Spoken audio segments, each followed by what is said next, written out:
Well, a very good evening. Welcome along to the City Ground, home to Nottingham Forest, who tonight face their Premier League rivals Wolverhampton Wanderers as they battle it out for a place in the semi-finals of the Carabao Cup. Well, both have tasted success in this competition before. Nottingham Forest back-to-back winners twice, first in 78 and 79, then doing the same 10 years later in 89 and 90.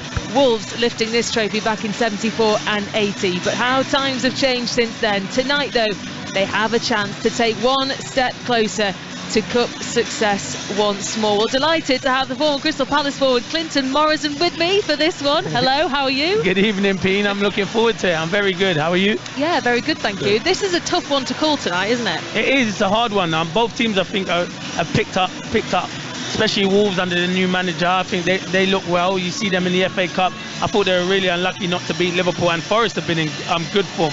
Bit of a blow tonight not to have Awoniyi though in their starting lineup.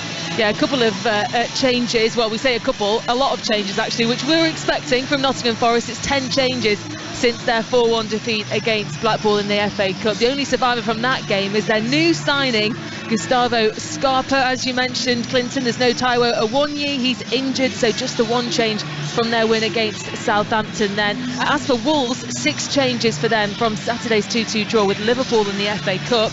Jose Sarr returns in goal. We are expecting it to be a back three, Johnny Kilman and Totti. João Moutinho also back to captain the side. Raul Jimenez continuing up front, joined by Hwang Hee-chan. So both very strong teams tonight. Yeah, really strong. I think Wolves probably missing Collins and Ruben Neves and Podence that could come in there and make it their best team, but really strong. It's a good opportunity, Peen, for one of these teams to get to the semi-final. I know the teams that are still in that semi-final are some outstanding, but it's a good opportunity. You never know in a one-off game, and yeah, this is why it's a great atmosphere. It looks like it's going to be a full house here. It is a very good atmosphere here inside the City Ground. The stands are starting to fill up nicely as the players get ready to make their way out onto this pitch. One thing that I did notice, Clinton, before everyone else had sort of come out, the backroom staff, Steve Cooper comes out, stands right on the edge of his technical area and gives everyone sort of a big round of applause. You can tell that they all love him here. They love him, and he loves their attention.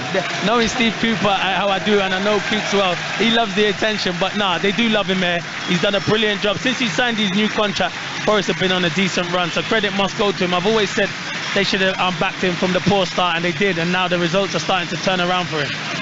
Well, the two teams are making their way out into this ground. João Moutinho, who leads the line for Wolves, and then Joe Worrell for Nottingham Forest, leading out his side here, back on home turf. And they will certainly, Nottingham Forest, want to try and bounce back from rather embarrassing defeat, really, against Blackpool at the weekend in the FA Cup. Yeah, it was embarrassing, you're right. He made a lot of changes in that, and he gave other squad players an opportunity. Now them squad players can't go knock his door and say, why am I not in the starting 11?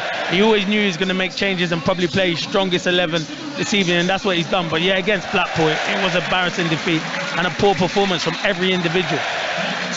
Well, a quick reminder on how tonight will play out, as has been the case in all of the couple of rounds that we've had already in this League Cup, rounds 2, 3 and 4. If tonight's game ends in a draw, it will be decided on penalty, so that does mean no extra time will be played here. That's probably music to their ears, the fact that they've got such a busy and hectic fixture schedule. The fact that they don't have to play an extra half an hour will be good for them. Yeah, I think both managers will be happy with that, because they both got big games. They've got big games on the weekend. Forest have got Leicester, which is a Midlands derby, so it's a huge game.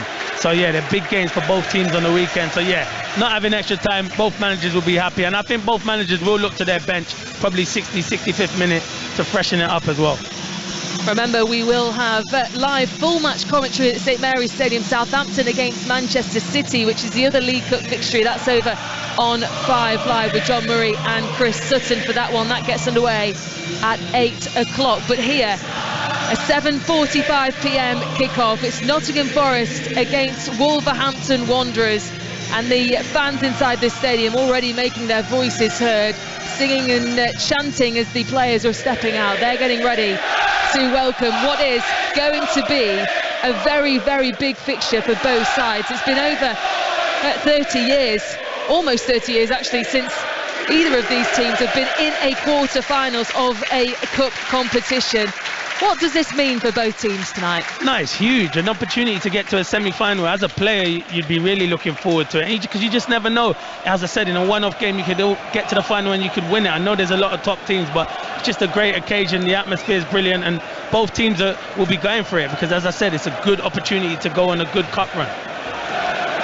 No VAR tonight, though. That is one difference to what they will have been used to in the Premier League. So no VAR. The referee this evening is Graham Scott, and the players are almost ready to get this game underway. It will be Nottingham Forest in their usual red tops, white shorts and red socks, whilst Wolverhampton Wanderers in their gold shirts with black shorts and gold socks. And it is Wolves who get us underway.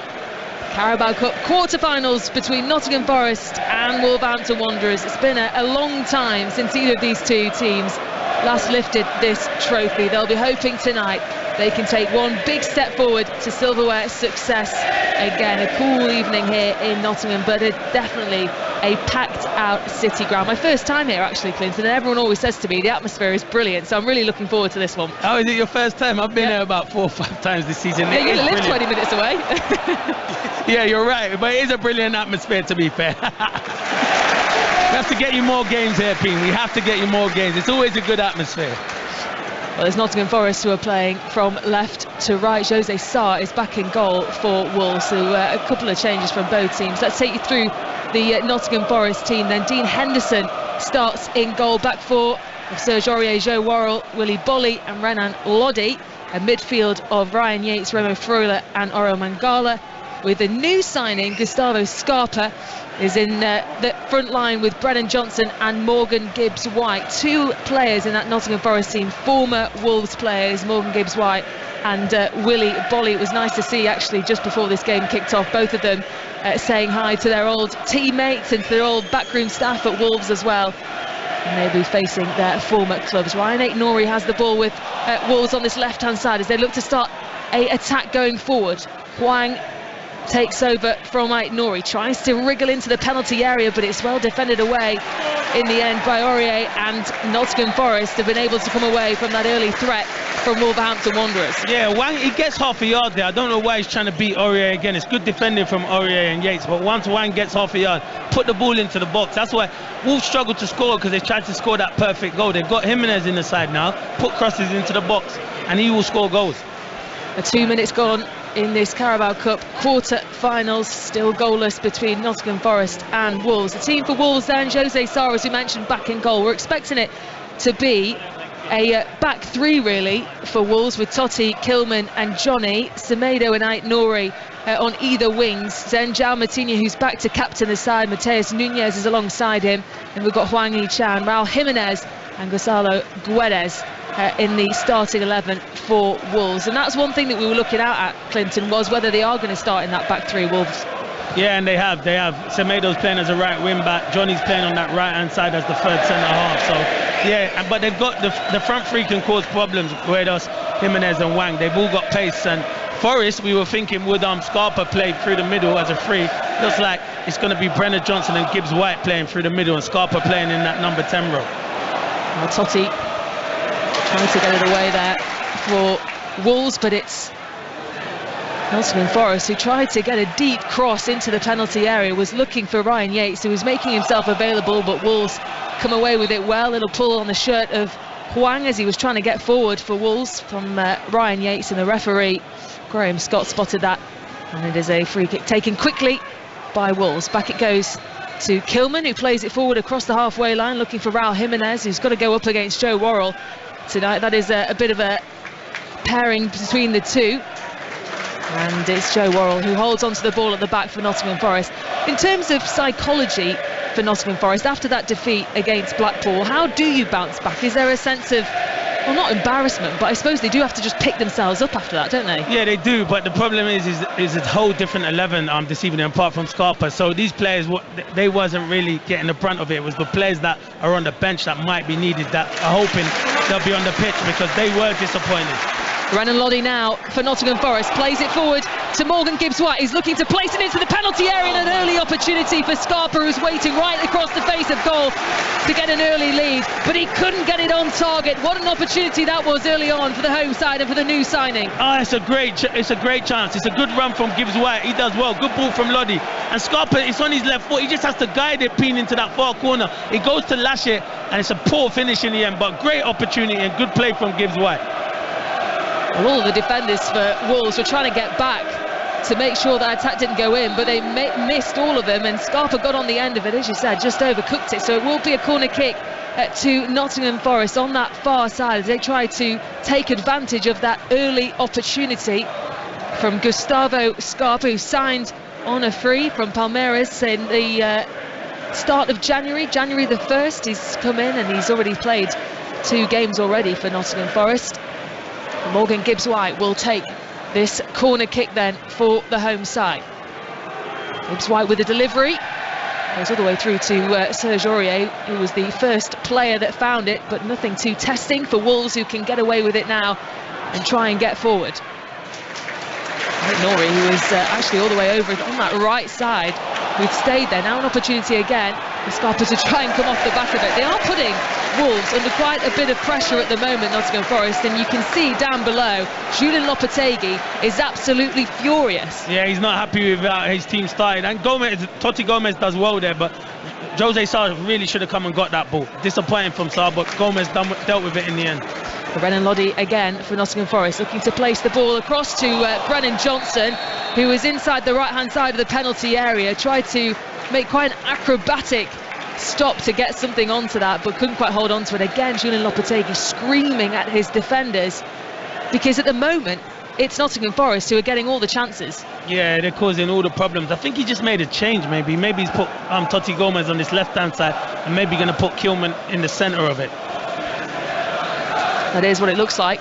Totti, who has the ball now, trying to play it through the middle, but it's taken away by Ryan Yates, who was holding well in that midfield area for Nottingham Forest. Finds Brennan Johnson, who has to try and tussle to win the ball back away from Totti, and now Nori has it, finds Hwang, who's playing it infield into Mateus Nunes, plays it across to Semedo. They're looking for options, Wolves, as they come forward. They're into the Nottingham Forest half now, onto that right-hand side. Forward it goes, and across as they try and get something dangerous into the penalty area. They just can't seem to get past that Nottingham Forest defensive line at the moment. Jean Moutinho, now the captain for Wolves, has it.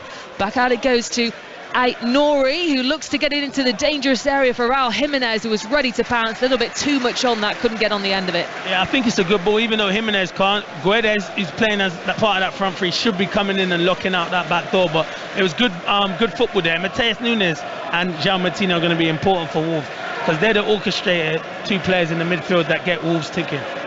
Raul Jimenez still looking for his first goal in the Premier League. Both of the goals that he scored this season have come in this competition.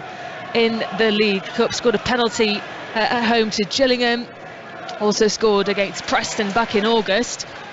Now Nottingham Forest coming forward again down that right side with Brennan Johnson, who tries to get forward. It goes into Kilman. They want a handball. They're saying it came against the hand of Kilman as he blocked it on the way out. Of course, we've got no VAR. The referee, Graham Scott, says no. Nah, I think it's too close anyway, to be fair. You can see Brennan Johnson weren't really complaining as much as what Morgan Gibbs-White were. Watching back on that replay, his hand is out a bit. It is out a bit, but I think it's come 2 or 3 yards. It's hard for him to move it. So I think they're trying to cut, giving away them decisions. And it was outside the box anyway.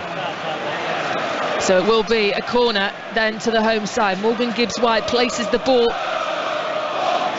onto the corner spot, ready to take another opportunity for the home side. They have been the team that have been pushing so far in this opening 8 minutes or so in this game. It's still goalless though in this quarter-final, still not quite cleared away. And then Joe Worrell, who tried to get on the end of it, just lifted the shot over it, did take a deflection, and will be another corner. Yeah, I think Worrell got there, and I think it was Johnny. I think it's good block, good defending from Johnny in the end. He divides it over the crossbar for a Nottingham Forest corner. 9 minutes gone on 5 Sports Extra. Nottingham Forest against Wolverhampton Wanderers in the quarter-finals of the Carabao Cup. Still goalless, but Nottingham Forest have got themselves a corner kick. Another one, the third one in this match, and they are trying to put the pressure on the visitors. It was a decent one, sent in and pushed away by Jose Sarr, and this time it will be a goal kick. I think they wanted to see another corner kick, didn't they, Nottingham Forest, because they thought that was going to be for them, but no, it will be a goal kick, and Jose Sarr has the ball at his feet. You can't jump with goalkeepers nowadays, Bean. They'll always get the free kick. So protected, these goalkeepers nowadays. Well, Jose Sarr back in goal for Wolves after missing out in that FA Cup tie against Liverpool, which will be going to a replay. We'll be playing that game next week at Molineux. Nottingham Forest with the ball, looking to play it through to Scarpa, but it was well defended in the end by Johnny, and picked up into the hands of Jose Sarr. You can see already the energy that Gustavo Scarpa has, and already bringing to Nottingham Forest, and he's only been playing, well, not even, you know, full 90 minutes yet. Yeah, he's got loads of energy, to be fair, Scarpa. He was probably one of the bright sparks against Blackpool in a disappointing FA Cup game. He's got loads of energy, and yeah, it'll be an important signing for them from now to the end of the season. Mateus Nunes playing it across to Nelson Semedo on that right side for Wolves. Nice little trickery there from Gonzalo Guedes as he tries to get it through that defensive line of Nottingham Forest, but they get it back all the way to Moutinho, and now Kilman, who's waiting on that halfway line. Forward it goes on the left-hand side to Aït-Nouri, picked up by Hwang, who again is going up against Joe Worrell. And he just caught the back legs of Hwang there, Joe Worrell, and it will be a free kick to the visitors. Yeah, Worrell don't want to come out of his slots because Hwang is really sharp, and it was a good turn from Hwang, and Worrell has to commit the foul because if not, he's going inside towards goal. So, yeah, dangerous free kick for Wolves here.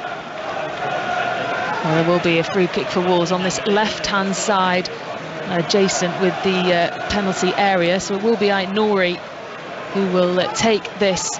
Jean Moutinho was one of the players who was waiting for it, but he's walked away from it now. An early opportunity, 10 minutes gone in this game, still goalless, neither side able to break the deadlock yet, but there has been quite a lot of pressure coming from that home side. Now an opportunity for the visitors to try and test Henderson, and it was a really good block actually from Gustavo Scarpa, who stood only a couple of yards away from where Ryan Aït-Nouri was taking that, and he blocked it. And it was a big block as well. Yeah, it was a big block. It's a poor free kick from Aït-Nouri. You're always told to miss that first man, but you're right, Scarpa has started really well, and you give energy at this football club, they'll get behind you, that's for sure. So throw in then to Wolves. Aït-Nouri again will take this. He's looking for the options. The option that he finds is Jimenez, who again is being crowded out by that defensive line of Nottingham Forest. Freuler, one of the players who's been marking him quite tightly, Raul Jimenez, who tries to get away from him. Aït-Nouri finding Jimenez again, and picked up in the end by Yates, and out it goes for another throw. And at the moment, Wolves just can't get out of this area. Well, they go again.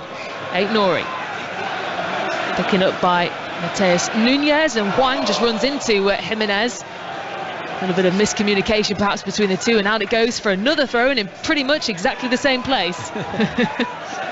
Stuck over it, the ball's stuck. It will come out now. Well, it's Nottingham Forest who are able to get it away, but it's picked up again by Moutinho. Now Semedo on that right-hand side, it's switched over. And an opportunity for Wolves to gain a little bit more control in this game. 12.5 minutes gone, still goalless between Nottingham Forest and Wolves in this quarter-final tie in the League Cup.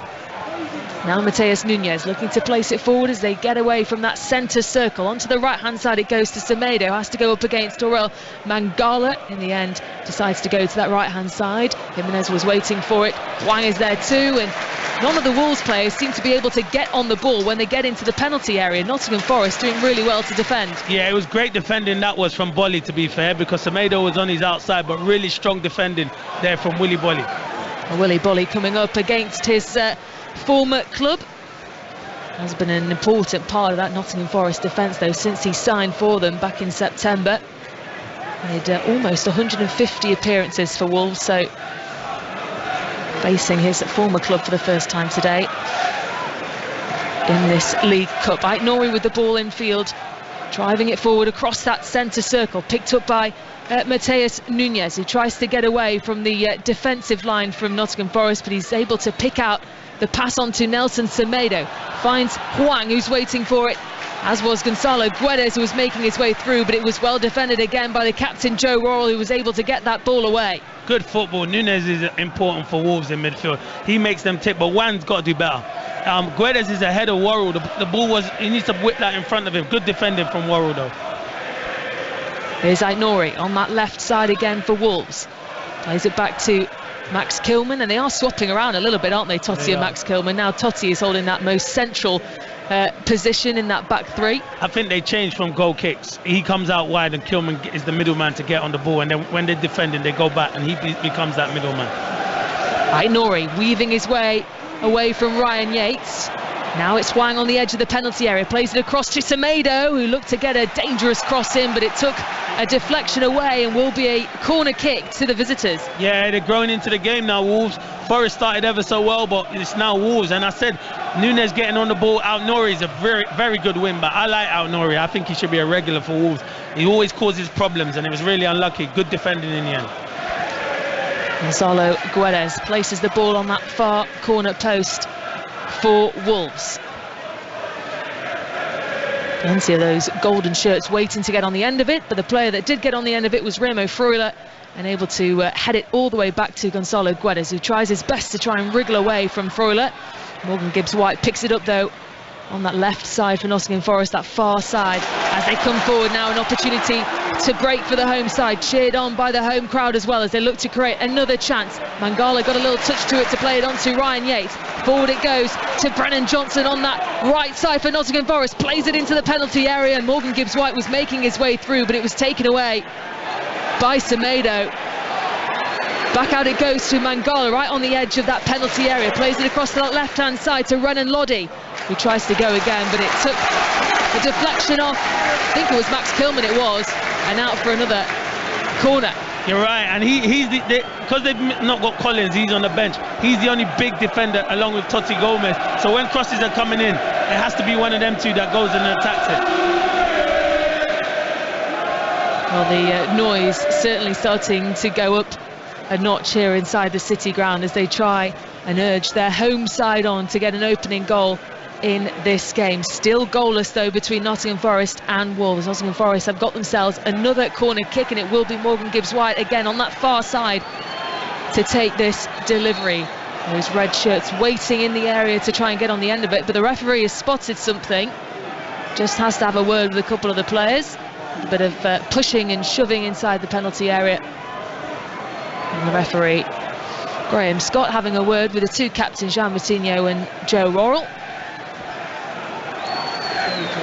Just has to make sure that everything is in order, but it is taking quite some time to take this corner kick. Come on, referee. So I think he's happy now, and that will mean Gibbs-White will be allowed to take another corner kick for the home side. Bolly is getting involved right in there, and it was a decent one as well, off the post, and it's pushed in, and Nottingham Forest have got themselves a lead, and it's Willy Bolly against his former club, who was there at the right place, right time to tap it in, and Nottingham Forest on 17 minutes have the lead in this quarter-final tie of the Carabao Cup. Yeah, and you probably was thinking, why? Because he didn't celebrate, did he? He showed respect for his old club, Wolves. He was there for many years, but yeah, it was flicked in at the near post. I said Wolves don't have big players, only Totti Gomez and Kilman, so if you don't win that first one, you have to win the second one. It flicks off the crossbar, and it comes alive, and credit Willy Bolly. He's the first one to react, and toe pokes it over the line. Ooh, could it have gone over already? Look in the replay, it might have gone over already, but I'm giving it to Willy Bolly. It might have been a Johnny own goal. I don't think he wants that. Nah. But it was a scramble, wasn't it? Yeah, it was. Wolves didn't do enough to take it away. The opportunity came in, and all Willy Bolly had, probably one of the easiest goals he'll ever score in his career. Ever. Yeah, just make sure it goes over the line. So yeah, we'll give it to Willy Bolly anyway. Well, it's his first goal for Nottingham Forest. And what a time to score in the quarter-finals of the Carabao Cup, and Nottingham Forest have the advantage 17 minutes into this game. They had been testing Jose Sarr and that Wolves backline so far, because there hasn't been too much going forward in terms of Wolves. They haven't been able to get past that back four that Nottingham Forest have been putting up. No, the back four has been good from Nottingham Forest. This Guedes needs to do more. Paid a lot of money for him. I haven't seen nothing that he's produced since he's been in the Premier League or in the Cup game. You got someone like Adama Traore. I know he doesn't score enough goals, but he causes a lot of problems. A reminder that the other game in the League Cup, Southampton against Manchester City, that was an 8 o'clock kickoff. Got full match commentary of that one over on 5 Live. But here it's Nottingham Forest who are going forward again with Brennan Johnson down that right hand side, weaves his way into the penalty area, got a deflection, and that will be another corner kick. Yeah, they look sharp. Forest look like a team full of confidence.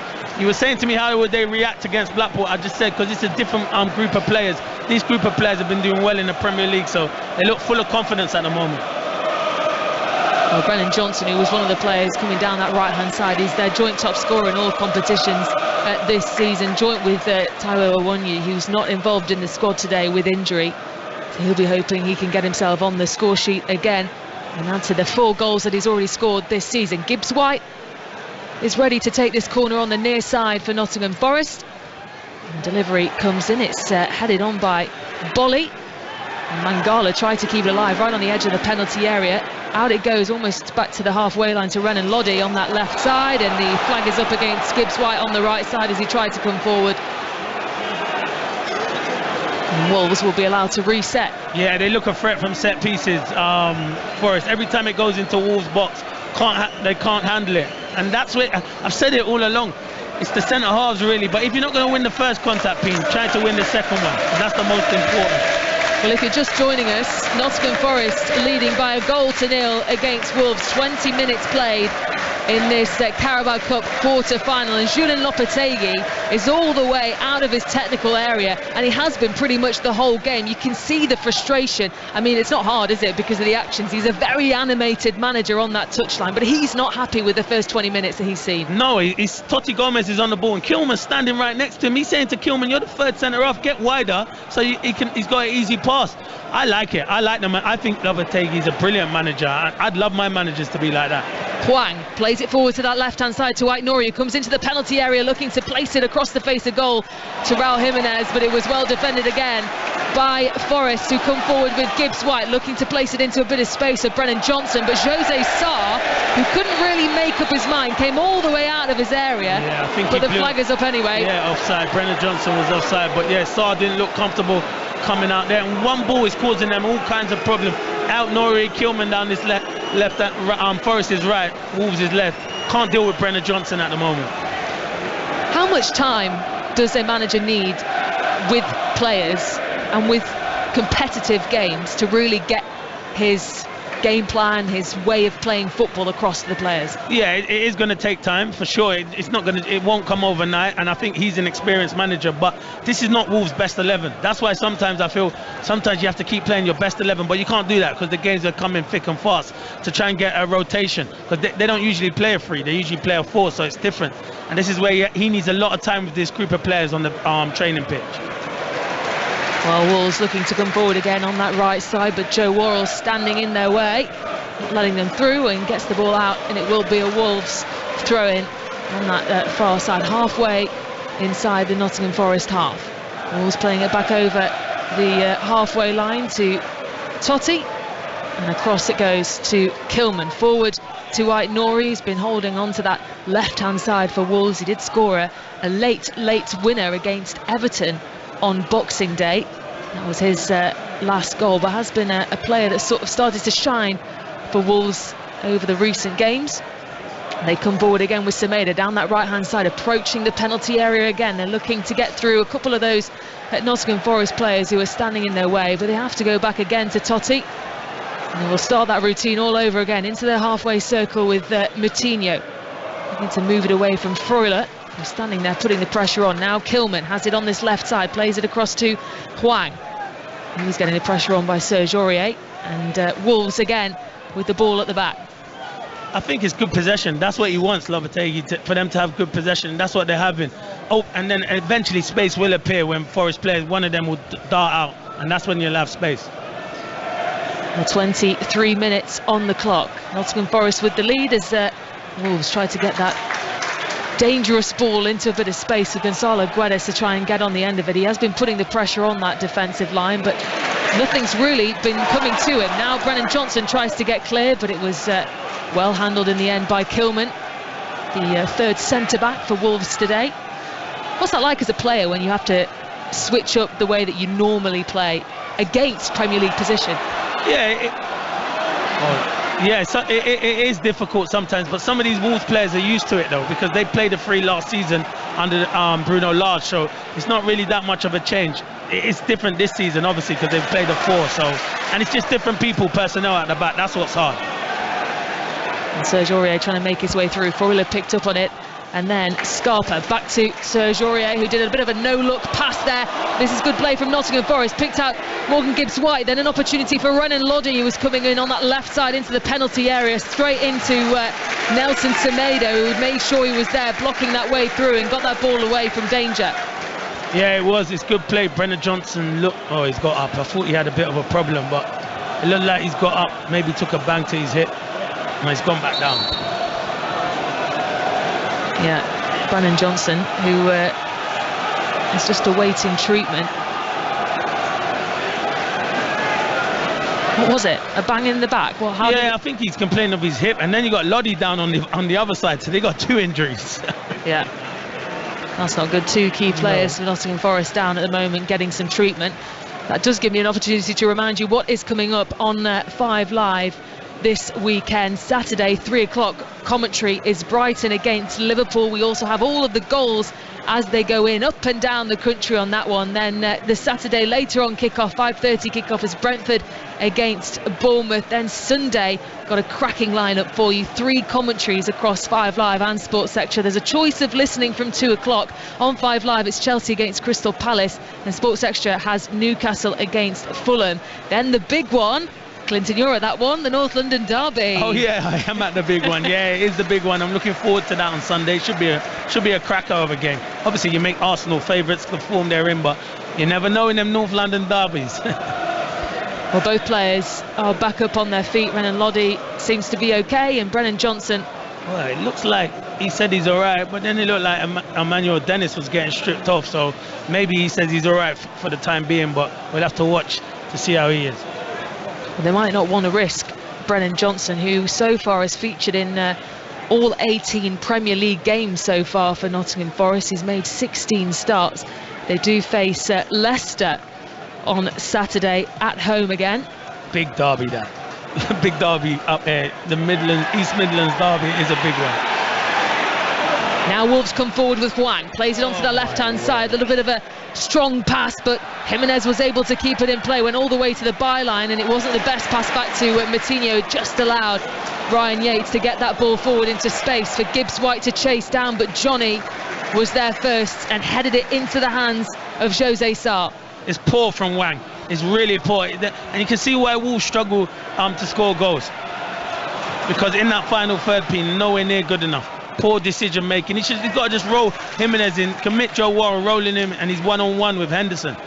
That is the voice of Clinton Morrison alongside me here at the City Ground as we watch Nottingham Forest against Wolves in the quarter-finals of the Carabao Cup. Currently Nottingham Forest leading by 1-0, and it was Willy Bolly 17 minutes into the game who got them the lead. Right place, right time. All he had to do was tap it in.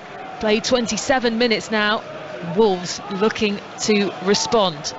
Totti over to Aït-Nouri on that left side, but there's too much on it, couldn't get on the end of it. Just doesn't seem like it's flowing very well for Wolves at the moment. No, and Lopetegui is going mad. I could see maybe making changes and going back to a back 4 and probably bringing on Collins, because Totti, Gomez and Kilman, they're not comfortable in possession. He wants to play out from the back, but I don't think they've got the players to play out from the back, and that is why, to the life of me, I always question why they let Conor Cody go to Everton, because he does want to play out from the back.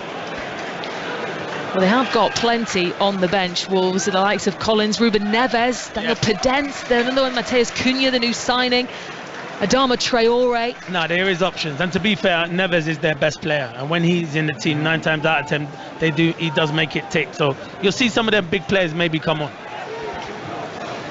Serge Aurier now for Nottingham Forest on that right side, tried to come forward, but was taken down there by Hwang Hee-chan. And it will be a free kick for Nottingham Forest just inside their own half. And Yates playing it back to his captain Worrell.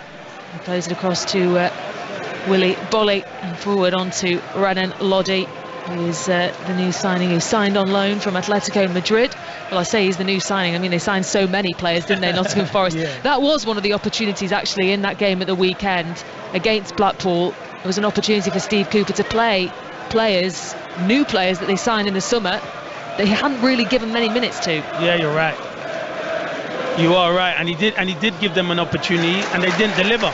So it's there. As I say, you can't. I've been in dressing rooms before where if you're not in that starting 11, you're moaning non-stop, and then you get an opportunity, and then you don't take it. You can't knock the manager's door. You've got to wait until someone in your position has a bad game, and then you can go back in. Moutinho with the ball inside the Wolves half. Over the centre circle it goes to Mateus Nunes, who travels it forward to the left-hand side to Aït-Nouri, who's inside the Nottingham Forest half now. Back it goes to Mateus Nunes into the centre circle, and Moutinho plays it back to the centre-back Totti, who is holding that 3 at the back at the moment. Now Hwang on this left-hand side, trying to get away from Serge Aurier, looking to place a ball into the penalty area, but there was nobody there for Wolves, and Hwang puts up an arm, an apologetic arm, to say sorry about that. Didn't really look up, did he, before he hit that? But the way he's trying to ping it to Semedo, the way his body shape is, it looks like he's trying to whip it into the box. It is poor from Hwang. He's been disappointing so far this evening. Well, he had started 4 of the last 5 Premier League games, Hwang Hee-chan. Been rewarded with another start today in the League Cup. But at the moment, Wolves struggling to respond to that opening goal from Nottingham Forest from their former centre-back, Willy Bolly, who scored 17 minutes into the game. We're on the half-hour mark here in the quarter-finals of the Carabao Cup. As it stands, Nottingham Forest going through to the semi-finals. Manchester City against Southampton is underway as well over on 5 Live at St Mary's Stadium. John Murray and Chris Sutton with the commentary on that one. But here, Nottingham Forest against Wolves, as Wolves try and come forward. Jimenez plays it back to the centre circle of João Moutinho, who's waiting for it. Ryan Aït-Nouri finds it on the left-hand side, goes infield, tries to get inside to Mateus Nunes, but it's cut short as Nottingham Forest tried to come forward again with Morgan Gibbs-White. How successful is it for Nottingham Forest playing with that front 2 with Gibbs-White and Brennan Johnson? Yeah, because they've got pace and they've got creativity, so it will be successful because they'll keep in their block, and then when they win the ball they'll counter-attack because they have the pace to cause Wolves back 3, all kinds of problems.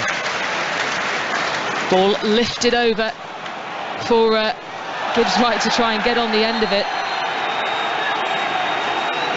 There was actually Gustavo Scarpa who was going forward for Nottingham Forest, and he's got injured on his way through. Yeah, I think Totti, where he's just gone to head it back, he's actually swung an arm and caught Scarpa in the face. There's no malice, and it wasn't deliberate. Well, they will be getting treatment. And we can have a look at the replay now as the TV's in front of us. Yeah, you can see both players were really going for it, weren't they? But it was just a little bit of an elbow into the head of Gustavo Scarpa. A little bit of a painful one, but he didn't mean it, Totti. No, it was totally accidental. Where do you see the response coming from Wolves?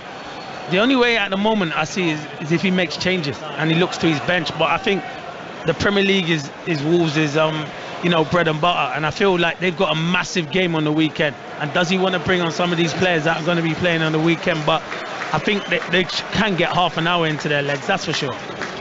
Wolves at the moment in the Premier League 19th on 14 points. They are just 1 point from safety, though. They have started to sort of make their climb. Don't know if you can say a climb back up yet. Yes, slowly but surely. Taking baby steps. He's had a real mixed bag of results, Julian Lopetegui, so far. He's had a win, he's had a loss, he's had a draw. So he's had all of it. He's had all of it, exactly. And now he wants another win today, so he's hoping for it. But no, I think he'll be successful for Wolves, and I think he'll keep them in the Premier League. I think his management styles are very good, but they need to be better in the final third. Moutinho has the ball to his feet as he tries to travel over into the Nottingham Forest half. Back it goes to Kilman, and now Totti across to Johnny for Wolves. Plays it forward looking for Gonzalo Guedes, but too much on that And out it goes for a throw, and did take a deflection off a Nottingham Forest player, so will be a throw into Wolves on that far side, halfway into the Nottingham Forest half. Wolves looking to respond. Semedo trying to get a pacey run down that right-hand side, looking for a dangerous cross in, but it finds the feet of Gonzalo Guedes, who takes it first time right on the edge of the penalty area. Could have tested Dean Henderson, but he went down low and got there early. Yeah, it's good. It's a great run from Semedo. He goes past Lodi like he's not there. Good ball in. Bolly can't deal with it. And Guedes, he's stumbling a bit, but he gets his shot away. First shot on target for Wolves, and the Wolves fans are happy, but comfortable save for Henderson. Who Dean Henderson hasn't really had too much to do in this opening half hour at all for Nottingham Forest, because Wolves have really struggled actually to break down that Nottingham Forest defence. You're right, Pien. He ain't had nothing to do. It's been comfortable. Mangala nicks the ball away from Wolves and is allowed to carry on forward, but it was Totti who stood in his way, not letting him forward. Now an opportunity for Jimenez to drive forward. Opportunity to break. This is good play from Wolves. It's Jimenez straight in front of goal. The opportunity was right in front of him. Chance after chance for Wolves. It came back out to Gonzalo Guedes, all inside the penalty area on that right hand side, and he lifted his shot high up into the stands. It's great play, to be fair, and it's just not going for Wolves at the moment. Jimenez does ever so well. He plays it to Wang, and Bolly can't match his run. Once he plays it to him, he can't match his run. Good play from Wang, and you're thinking he's going to score. I must give credit to Henderson. It's a brilliant save, because he does try to guide it into that far corner, but he really should be scoring. And Guedes' shot, well, let's not talk about that, Pien. It was literally right on the penalty spot where Raul Jimenez released his strike, and it was a powerful one too, pushed away by Henderson, and it was just not one you'd have to want to watch back from Gonzalo Guedes, who got it on the rebound and absolutely fired it into the stands. Yeah, but it's good from Jimenez though. At least he's getting into that, and you can see he's thinking about it, because Wolves need him to start scoring goals. Even Cunha they brought in. I don't think he's a goal scorer. If you look at his record at Atletico Madrid and where he's been playing, he hasn't scored enough goals. Jimenez is still their main striker. Just need to get that goal. Would have given him confidence if he had taken it. A good save from Henderson. Well, it is a corner kick now to Wolves. Gonzalo Guedes places the ball where he would like it, onto this near side, as Wolves, who had a perfect opportunity to equalise, will try and continue the momentum. He's taken it short, and this is a dangerous looking ball. Ryan Aït-Nouri was waiting on the edge of the area just to bobble it low. There was too many of those red shirts waiting to stop it from coming through, and Nottingham Forest able to defend it. It's a brilliant corner, Pien. Guedes plays it into João Martino. He cuts it back to Aït-Nouri, and it's a good block from a Forest defender, but it was a really well worked corner kick there from Wolves, and Wolves are growing into the game now. Almost 37 minutes on the clock. Still Nottingham Forest 1, Wolves 0 here on 5 Sports Extra in this quarter-final of the Carabao Cup. And it was Brennan Johnson who was trying to get round Max Kilman. And the foul came in, and he's shown a yellow card, Max Kilman, because he wasn't happy and wasn't trying to let Brennan Johnson come through. And the manager's not happy. He's thinking, what have I inherited here with some of these players? Because Max Kilman, he's been good, and I think he is good, but why is he taking too many touches? Just deal with it, and if you don't try to overplay, if it has to go into Rose Ed, put it into Rose Ed. Well, it is a free kick now for Nottingham Forest, just in line with that 6-yard box, just outside the penalty area on this right side for Nottingham Forest. Morgan Gibbs-White is the player who will take it. Looking for the options that are waiting for him inside that area. One of them being Willy Bolly, who's making himself available, standing right onto that penalty spot. Good delivery in, fired through, cleared away by Wolves, and back out it went to Remo Freuler, whose shot was well, it wasn't deflected, it just wasn't a great one and bubbled out. Yeah, he's got better technique than that, the Swiss international Freuler. Good player, played a lot of times for Switzerland in the World Cup, and he just it had about 8 bounces before it went out for a goal kick. That's how bad the shot was, Pien. Moutinho for Wolves plays it across to Kilman, and now Totti, who is on that left-hand side. As we said, keep changing. Yeah. It keeps us on our toes, doesn't exactly. it? Make sure that we're watching. Yeah. Johnny has the ball now. He's the right side of those centre-backs.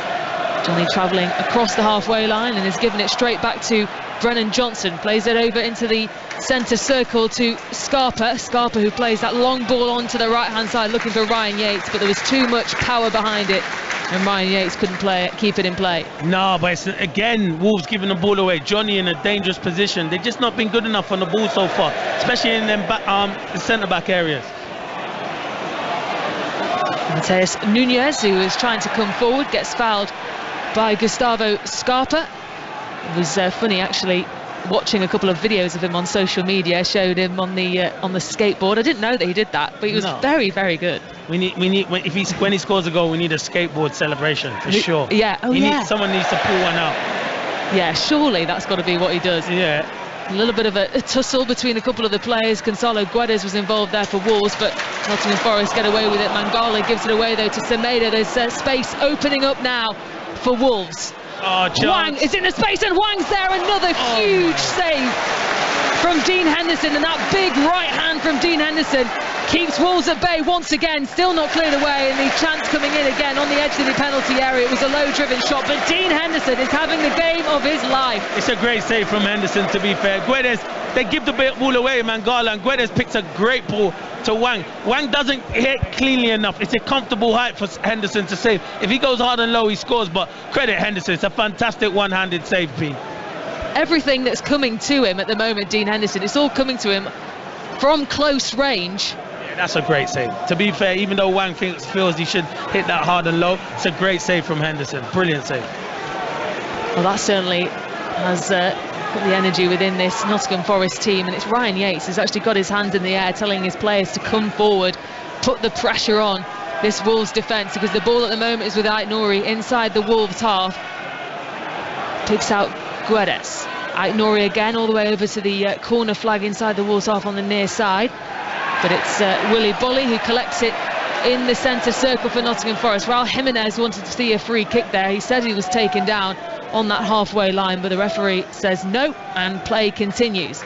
Willy Bolly with the ball at his feet now for Nottingham Forest. You know, we say like Wolves have not been at their best. They've still created 2 golden opportunities, probably 2 better chances than Forest have this half. The ball into space for Brennan Johnson. That is so true. Is that perhaps where the frustration lies, though, with Wolves and the Wolves fans, that they are creating these opportunities, and opportunities that they should score, but they just aren't doing it? Yeah, we've been saying that all season, and that's why Wolves are in the bottom 3 at the moment, because their finishing is letting them down this season. The football's good, and everything else is good, but it's just in that final third, and you can see from this evening 2 great chances. They really should be winning this cup tie. And Jose Sá plays it out across to that right-hand side to Semedo, and then Mateus Nunez plays it to the left side of Max Kilman. Back it goes to his centre-back pairing of Totti, and he will find it across again to that right side. Wolves playing the possession game now as they look to try and get something forward. Still Nottingham Forest 1, Wolves 0. We're into the final 5 minutes or so in this first half before we find out how much time will be added on.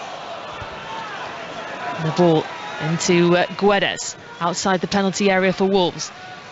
Picked up by Ait Nouri just in front of that semicircle. Oh, I was just about to say, he's lucky it came off, because he doesn't need to do a flick. What's going on here? The referee just let that go on. Ryan Yates has literally handballed the ball, and the referees just said, go and play on, Pete. But this is what I mean. Ait Nouri's doing little flicks when they're losing the game. Just keep it simple. Well, the Wolves manager Julien Lopetegui and his backroom staff have all come out of their technical area, and they're complaining to the 4th official, because it just looked like a bit of a melee right in front of the penalty area. It was a dangerous place, and the referee said play on. I think a couple of the Wolves players thought that he was going to blow his whistle. He didn't. Play continues. The ball now with the captain João Moutinho. Onto that right side to Nelson Semedo. Forward it goes, and they are looking for something. Johnny plays it across to Guedes, but it was picked up by Willy Bolly, not letting them through. And Morel Mangala into the centre circle it goes. Serge Aurier picks up onto that right-hand side. Ryan Yates is there trying to get away from Totti. Does well to find Mangala again into that centre circle. Willy Bolly picks up on not a great pass really from Mangala, because Raul Jimenez was putting the pressure on. Yeah, you're right. Mangala, he's had a sloppy 2 or 3 minutes where he keeps giving the ball away, and Wolves are getting in every now and again.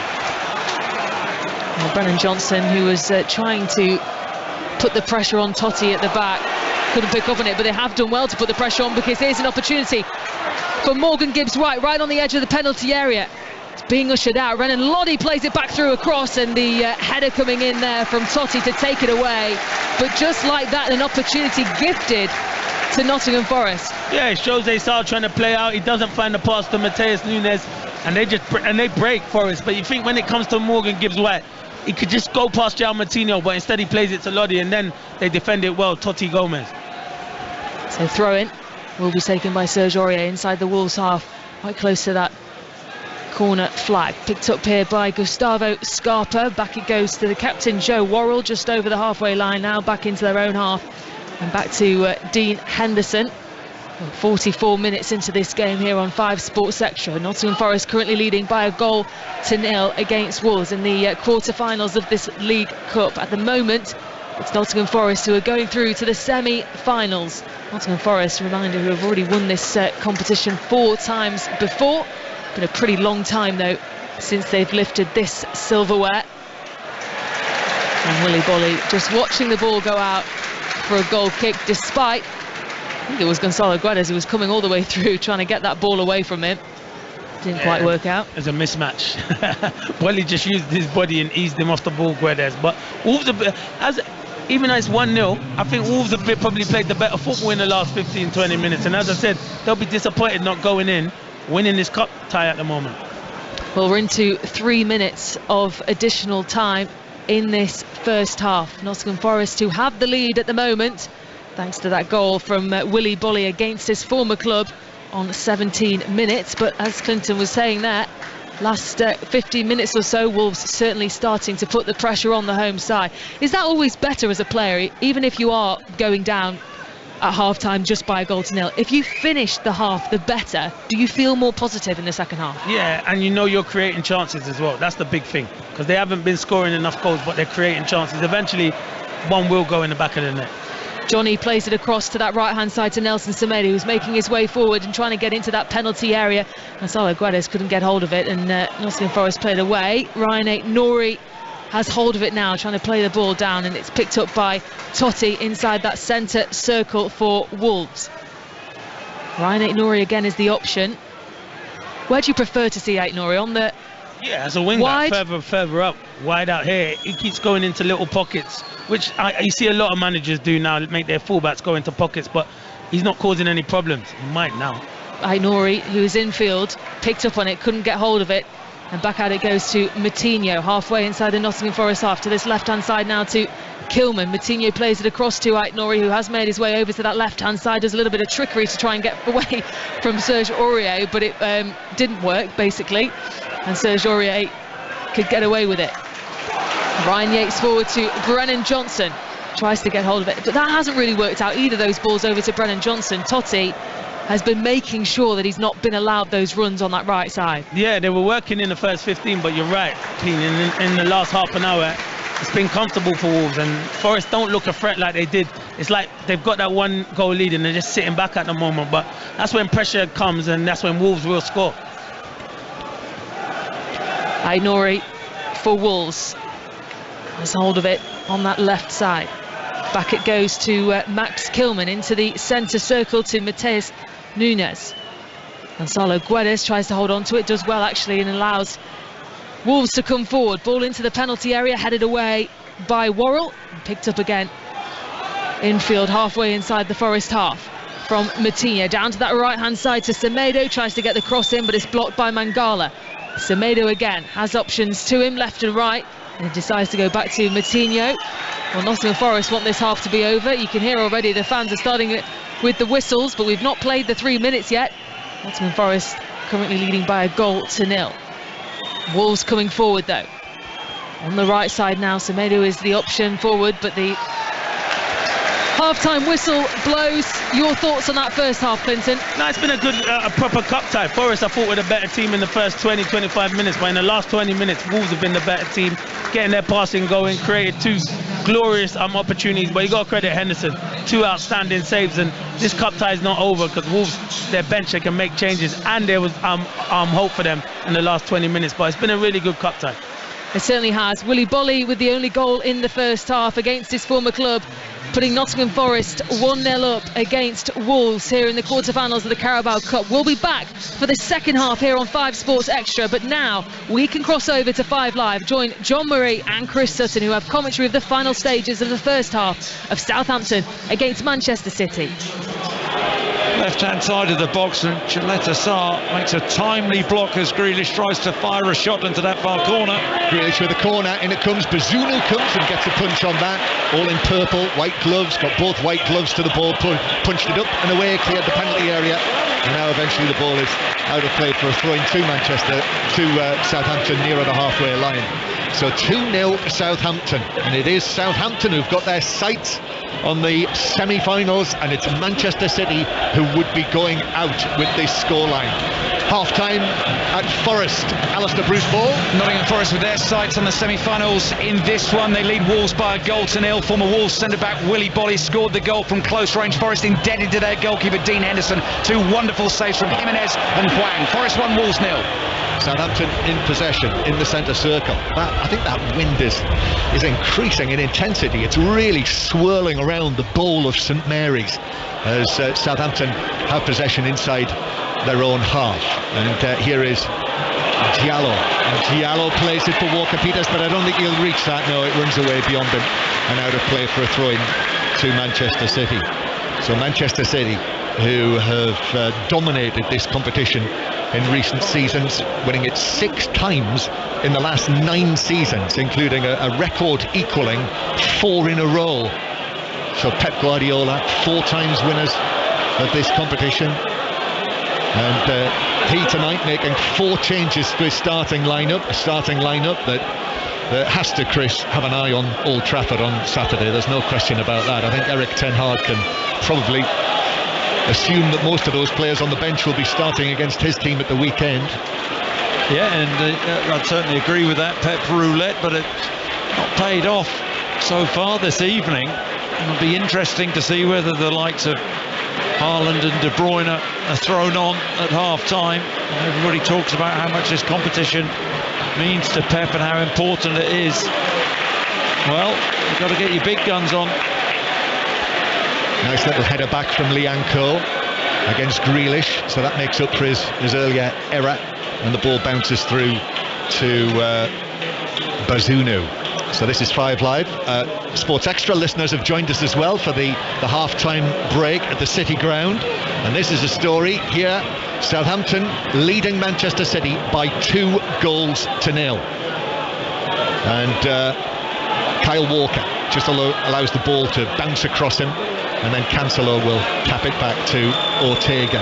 For those who've just joined on Sports Extra, the 2 goals scored by Siku Mara, very good finish from Lianco's ball into the penalty area, sweeping finish for his first for Southampton, and then 6 minutes later Southampton, bottom of the Premier League, doubled their lead when Gineppo shot in from, I would say it would have been between 25 and 30 yards out. He saw goalkeeper Ortega off his line, and he lifted his shot over him and into the back of the Manchester City net, and it's out of play now for a throw-in on the halfway line with around about 8 minutes to go to the break. Chris Sutton. Yeah, the quality of Southampton's finishing, really top draw from a team who have struggled in the Premier League this season. Mara's finish superb, and then Gineppo, odd goalkeeping, you got to say. I mean, he ran 15-20 yards with the ball, a few touches, got his head up. Ortega didn't retreat, but still had to get the chip right, and he did do. Grealish playing the ball infield, a flick by Alvarez, and now centrally Foden, but it's very, very congested in there, and Southampton 3, 4, 5 players in there, and Southampton come out of it with Lavia, and then Lavia plays it between 2 defenders on the halfway line. Ward-Prowse could have taken that on there, but chose to turn back. Mara was making ground through the middle, but Southampton have got it halfway inside their own half. It's that old time-old scenario in football, a 2-0 lead. Ward-Prowse plays the ball to Gineppo down the right wing, who, I know it's wet, I know it's a wet night, but that, honestly, that you could have seen that in the Olympic diving pool. From Gineppo, I mean, it was like a cartoon, Tom and Jerry style. Palms together, leap forward into the water. Yeah, and absolutely hilarious. You know where he's going, John? No way. He has won it. I mean, you don't even need to listen to the simulation game on Sunday. That was a classic. That was dive of the season. Could be dive of the decade. I mean, that was that good. Will you have a dive of the season right at the end of the season? Well, we should do, yeah. What a way to finish the season. Mind you never stop on 606, do you? A long ball forward. Gundogan takes it down on the edge of the box. Gundogan to Palmer on the right-hand side. Palmer infield on his left foot. Still Palmer puts his foot on it. Cancelo makes the run. Infield it comes though to Calvin Phillips. Calvin Phillips being chased by Mara, and now back out to the right-hand side. Gundogan is there with Cancelo, and then back. Manchester City go to the halfway line. That's what they want. They want a goal back before half-time, make Nathan Jones and Southampton think. At the moment, they're thinking, well, they're almost pinching themselves with this 2-0 lead. Palmer on the right-hand side. Palmer still with it. It bounces away. Ward-Prowse is able to play it forward. And then it is with Walker who plays it back to Ortega. So 2-0 Southampton lead. Earlier this season, if you remember, in the sort of dying days of Ralph Hasenhüttl, their first meeting in the Premier League, Manchester City won that 4-0 in Manchester at a canter. Towards the end of last season, City came here and won 4-1 in the FA Cup quarter-finals. But in the league last season, they'd finished 1-1 here in the Premier League and 0-0 in Manchester. 2-0 to Southampton tonight. It's a result, a scoreline, feels like it's almost out of the blue. As City play a ball forward and Walker Peters is underneath it and just glances it behind. So that is a corner to Manchester City. From the right-hand side, rain absolutely sweeping down over the top of the stand. In comes the corner. Oh, a little glance, that was important from Chaleta Tsar, just to take it away. There were two City players behind him, and he glanced it right across the penalty area and out for a throw on the left-hand side. Stormy night in Southampton, and storm clouds gathering, and that's a terrible foul throw by Sergio Gomez. We're seeing it all tonight, Chris. Well, dives, foul throws. It's been an insipid display from Manchester City. Look at Pep on the bench there. He is horrified by this performance. He's got his hand on his chin. He's looking at the ground. He's tapping his other hand on his knee, and he is not best pleased. I think we can take that. And then the wind blows in again, and Ward-Prowse is challenged shoulder to shoulder by Phillips, and then it's headed away to Sergio Gomez. Phillips, who was caught there by Adam Armstrong, and that is brought back by referee Banks for a free kick to Manchester City. He's okay, Phillips. Yeah. Late though, Armstrong. I mean, our Southampton, they just seem to be more aggressive, more purpose to the play. It looks like City have rocked up here tonight and they've seen Southampton's form all season. They walloped them at the Etihad, as you said, 4-0. And I think that, this team so far this evening have just thought, well, it's going to happen and we're going to win this at a canter. They've got real work to do, but haven't really raised the level of performance.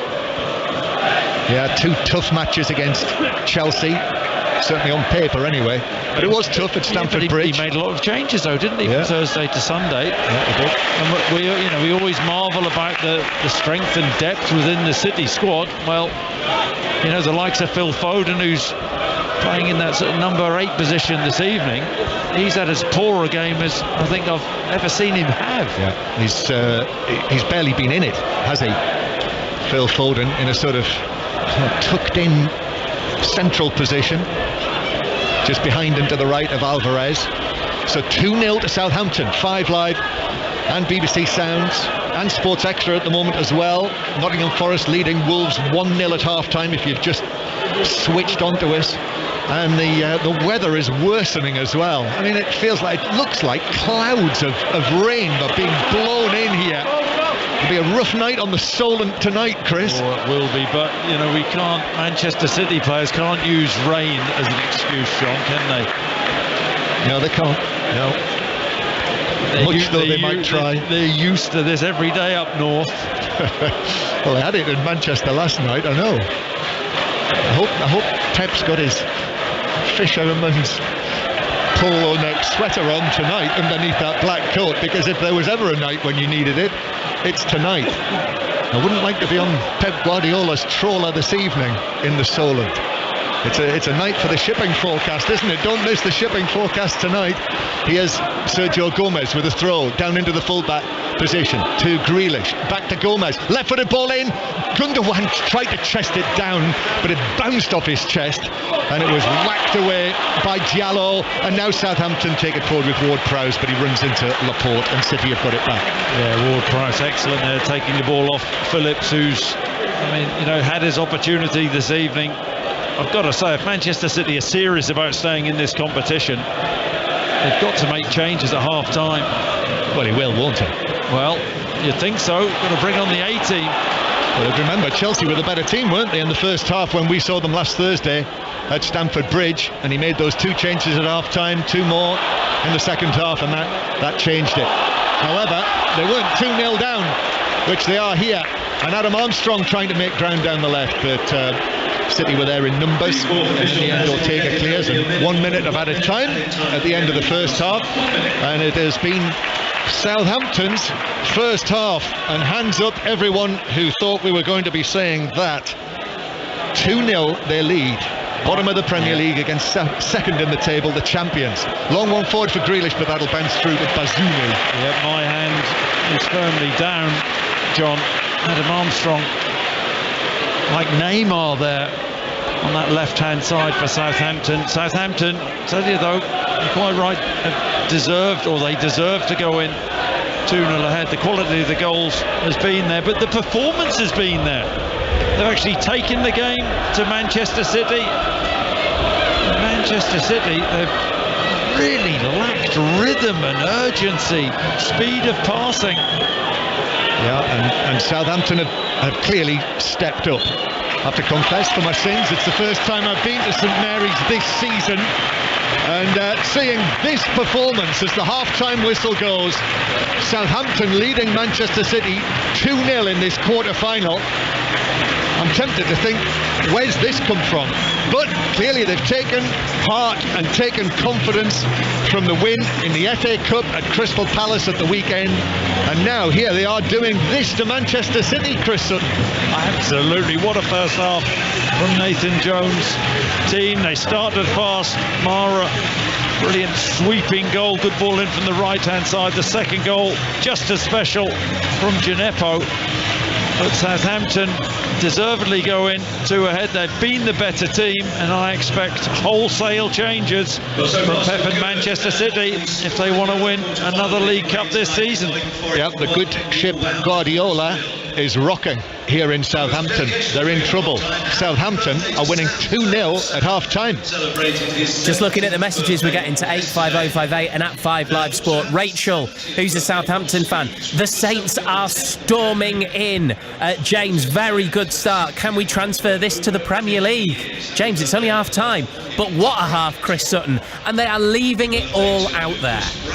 Yeah, look, I think Nathan Jones would, you know, when he first came in, would have wanted a performance of this intensity. I mean, the desire's been there, but the quality of the play has been excellent. And, you know, I think, I've got to say, travelling down on the train today, I thought Manchester City would just rock up here tonight and wipe the floor with Southampton. The confidence has been really low as of late. The supporters have been on the team's back, the manager's back, but, you know, it's performances like this which can really kickstart Nathan Jones's management career at Southampton, for them to stay and for them to stay in the Premier League. They've taken the game to Manchester City. They've been extremely brave on the ball. I think Lavia has been excellent in the middle of the park for them, and you know, they've pretty much dominated Manchester.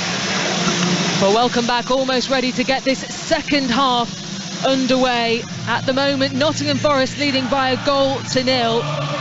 in this quarter-finals of the Carabao Cup, and there is a change being made already for the visitors, Wolves, and it will be Gonzalo Guedes who is replaced by Ruben Neves. And Clinton, you were thinking something had to change for Wolves, and he is one of the best players for them in this squad, and they brought him on. Yeah, I thought he would come on for maybe one of the centre-backs and they go to the 4, but no, he's obviously come on, so that's obviously a change of shape for them. Wang will probably go on the right, Aït-Nouri probably play further ahead, and it looks like they have gone to a 4, and it looks like Aït-Nouri is going to be the wide man of the front players. So, and you probably see a change with Podence coming on for him probably later on, but it's a good sub because I think they've struggled in that midfield. Well, here we go then, underway in the second half of this quarter-finals of the League Cup.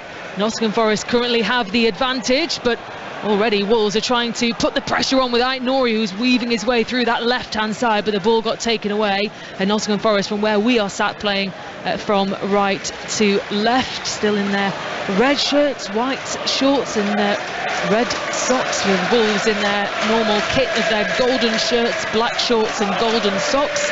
I'll take you through the two teams, with Nottingham Forest, who are staying the same as what they did in the first half, with Dean Henderson in goal. Back four from right to left of Aurier, Worrell, Bolly and Lodi. It was Willy Bolly who scored the only goal of that first half, 17 minutes into the game against his former club. The midfield of Nottingham Forest, Yates, Frola and Mangala, with Johnson, the new signing Gustavo Scarpa and Morgan Gibbs-White, who are leading the line up front for Nottingham Forest. And it's Wolves who have the ball in their possession. Forward it goes to Hwang, over the halfway line and now into the Nottingham Forest half. Nelson Semedo down that right side, looking to create a dangerous cross in, but it's straight over to Renan Lodi, who blocks that from coming through. Yeah, it's a positive start already. They look like they're moving the ball 1 and 2 touch really well. And I think it won't be long till we do probably see Podence coming onto this pitch, and maybe a Adama Traore, but they started the second half well. Semedo tries to hold on to it, but the red shirts were starting to crowd it out, and it will be another throw-in to Wolves.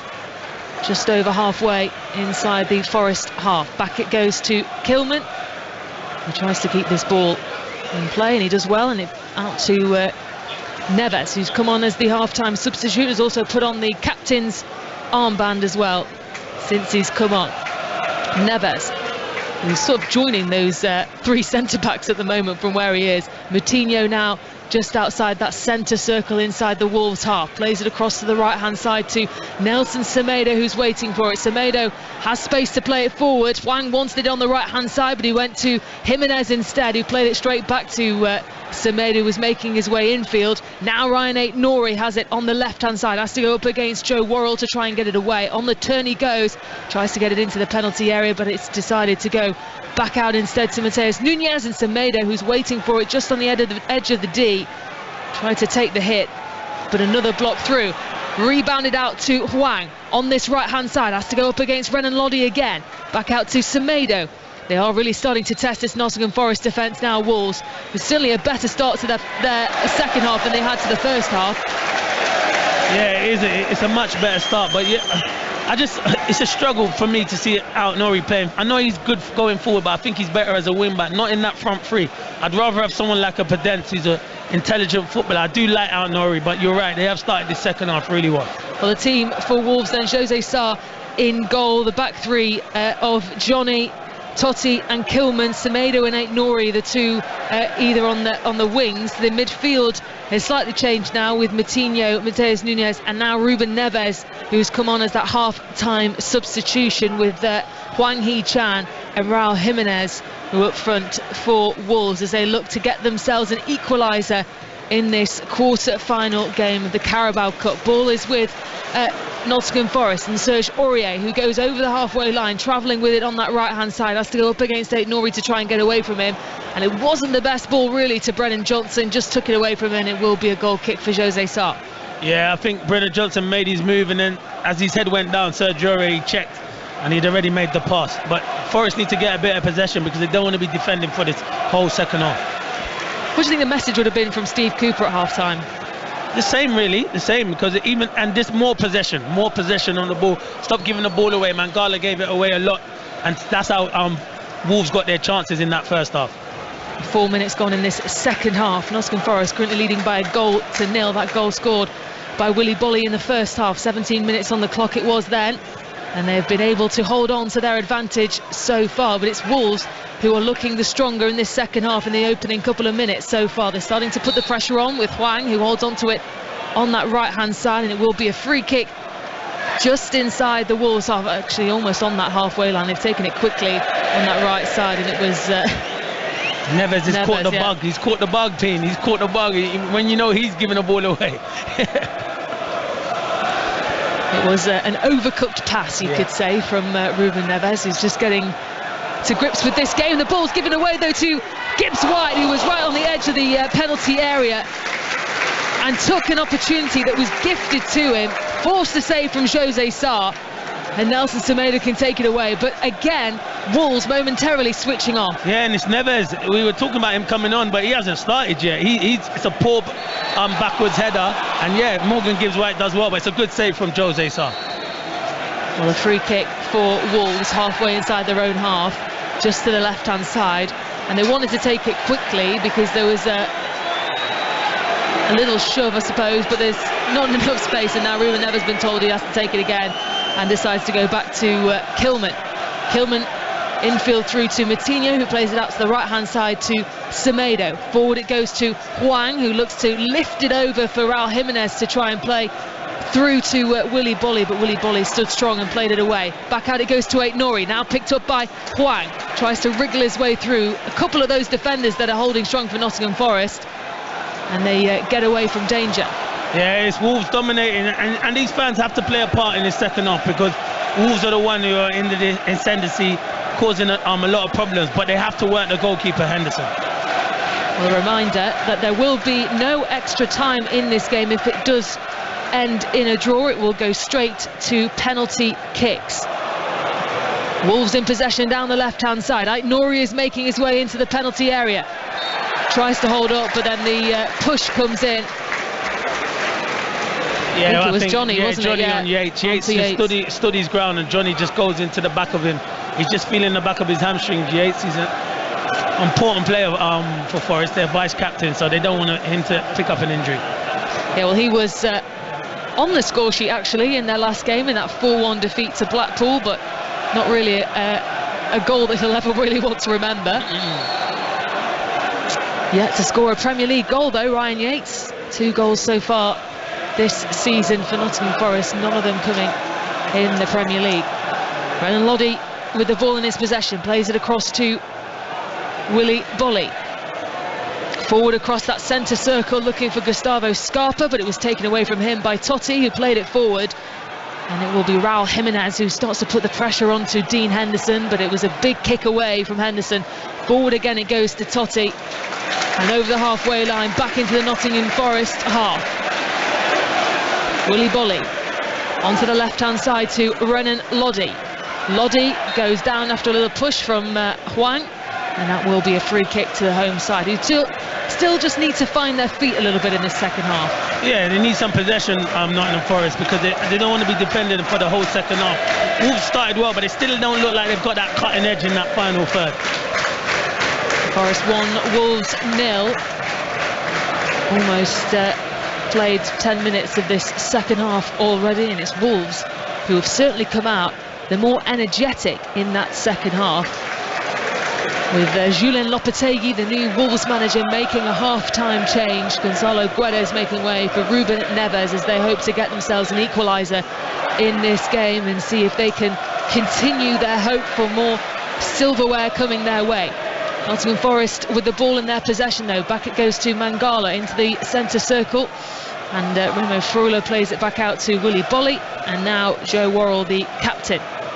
Freuler back to Worrell. Here's Willy Bolly. He's just looking for options as they start to make their way forward. Nottingham Forest, he has the option of Brennan Loddy, who was asking for it down that left-hand side. He decided to go forward, looking for Brennan Johnson on that right side, but it was picked up by the Wolves players, and they certainly look more structured now. Yeah, they do. They most definitely do. And this is good possession here from Nottingham Forest. You need this, because as I said, you can't defend the whole half. I suppose the difference between the two teams coming into this game was Steve Cooper made Lots of changes to the ball. Finds Renan Lodi. That was a good touch from him on the left-hand side. Picks up Gibbs White inside the penalty area. Weaves his way through. Gibbs White gets the shot in, but it's bobbled across. Comes out again to Serge Aurier on that right-hand side. Couldn't get the shot away. Still chance alive here for Nottingham Forest. Freuler wants it. Back out to Renan Lodi on the left-hand side as they're making their way halfway inside the Wolves half. That was a big opportunity, but Wolves able to defend it. Yeah, it was a great opportunity, to be fair. Gibbs White done ever so well. Scarpa has to get into the box and make that third man run. He didn't. There was only one person in, and that was Brennan Johnson. It's a good block, good strike from Serge Aurier. Dean Henderson with the ball to his feet at the moment. The Nottingham Forest fans inside this stadium finding their voice again. They want to see more of what they've just seen moments ago. Yates across to the centre circle to Freuler. Back out to Worrell. You can hear the sense of frustration a little bit because the ball was going forward, the chances were being created by Nottingham Forest, and then now the ball at the back. They're holding on to the possession at the moment, and they are happy with the lead that they've got. Renan Lodi forward to Gibbs White. Little turn, that was a lovely turn actually from Mangala to get away from Teus Nunez. On the turn again, Gustavo Scarpa couldn't make his way through to the penalty area, and it was taken away from him by Nelson Semedo. Yeah, it's a proper cup tie now, and Forest are definitely in this game. On the right side for Wolves, Hwang tries to make his way through, but the foul comes in onto Willy Bolly. And the referee spotted it straight away.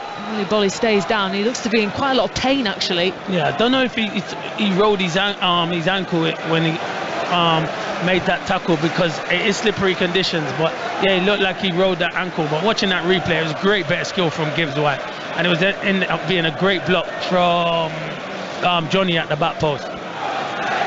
Well, Gibbs White with a little bit of trickery up against his former club as well. And it was Serge Aurier's shot that was blocked and kept Wolves in this game. But the concerning signs are that Willy Bolly doesn't seem to be okay. No, it looked like he signalled over to the bench, one of the subs, and said he's struggling. I think it was his ankle.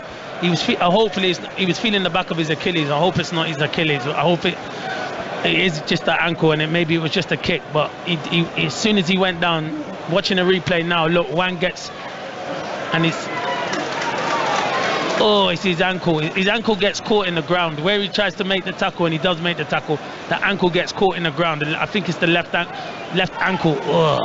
It doesn't look good, to be fair. It's never nice, is it, when they keep showing you the replays? Yeah. And you're forced to see it, really. And he's been an important player for them. Yeah. He's been a big player for Nottingham Forest. To lose him would be a huge blow. Well, he had started 6 of the last 7 games in all competitions for Nottingham Forest, Willy Bolly, and this does not look good.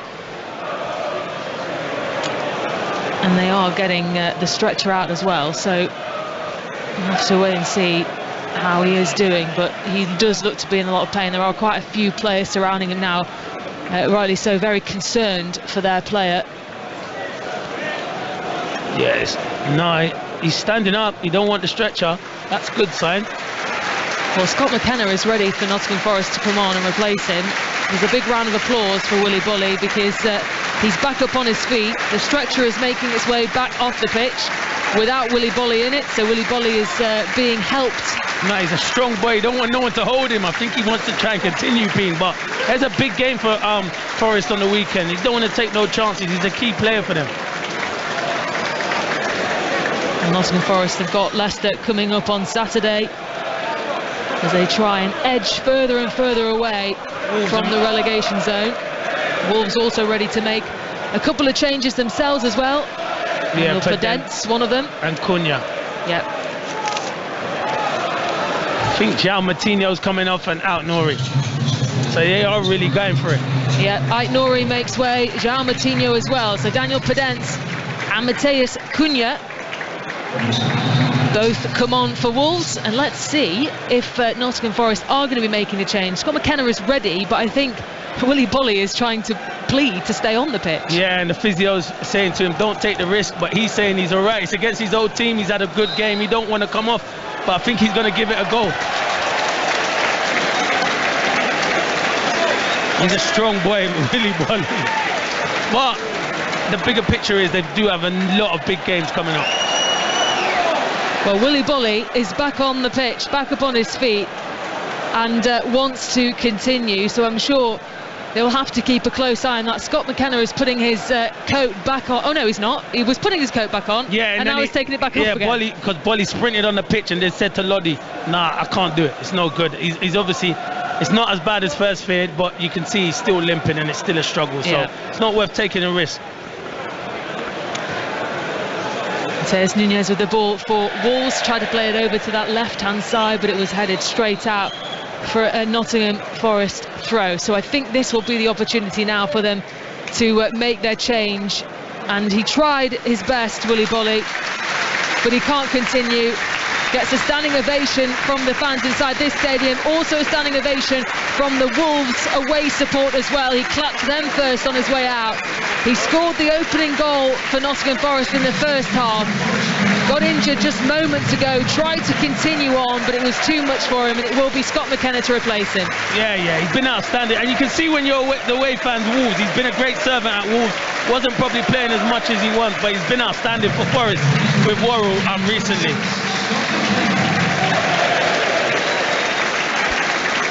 So, Scott McKenna on, the first change for Nottingham Forest in this game on the hour mark. Currently Nottingham Forest still leading by a goal to nil, and he gets lots of handshakes from his teammates, Willy Bolly, as he makes his way into the seating area where the rest of his substitutes are sat. Morgan Gibbs-White, who is just getting back up under his feet on that far hand side. Now Nottingham Forest, who are hoping they can double their lead. They had a couple of chances, but it's Wolves who have taken them a little bit by surprise in this second half, coming out the stronger. Morgan Gibbs-White coming all the way to that far corner flag, and it was couldn't be kept in play. Well, I suppose that break in play has sort of just broken up the momentum that both teams are starting to build. Yeah, you have to build again, but it's big shoes for McKenna to step into, because even though he was a regular alongside Worrell at the start, and then Cook came in for Worrell, I feel the Worrell and Bolly partnership's been brilliant for Nottingham Forest resurgence so far this season. Mateus Nunes with the ball back to Kilman, who plays it into the centre circle to Daniel Pedence, who gets the ball nicked away from him by Brennan Johnson, and Johnson gives it straight back to Totti, over to that left-hand side to Johnny. Neves tries to play it over to Raul Jimenez, who's making his way inside a little bit too much on that ball as it made his way into the penalty area. Hwang was trying to get on the end of it, but easily enough picked up by Dean Henderson. I would be looking to bring in Traore on for Hwang, for sure, to cause problems down this. Against Lodi, Lodi won't want to fancy it against Traore. Hwang's had a disappointed night.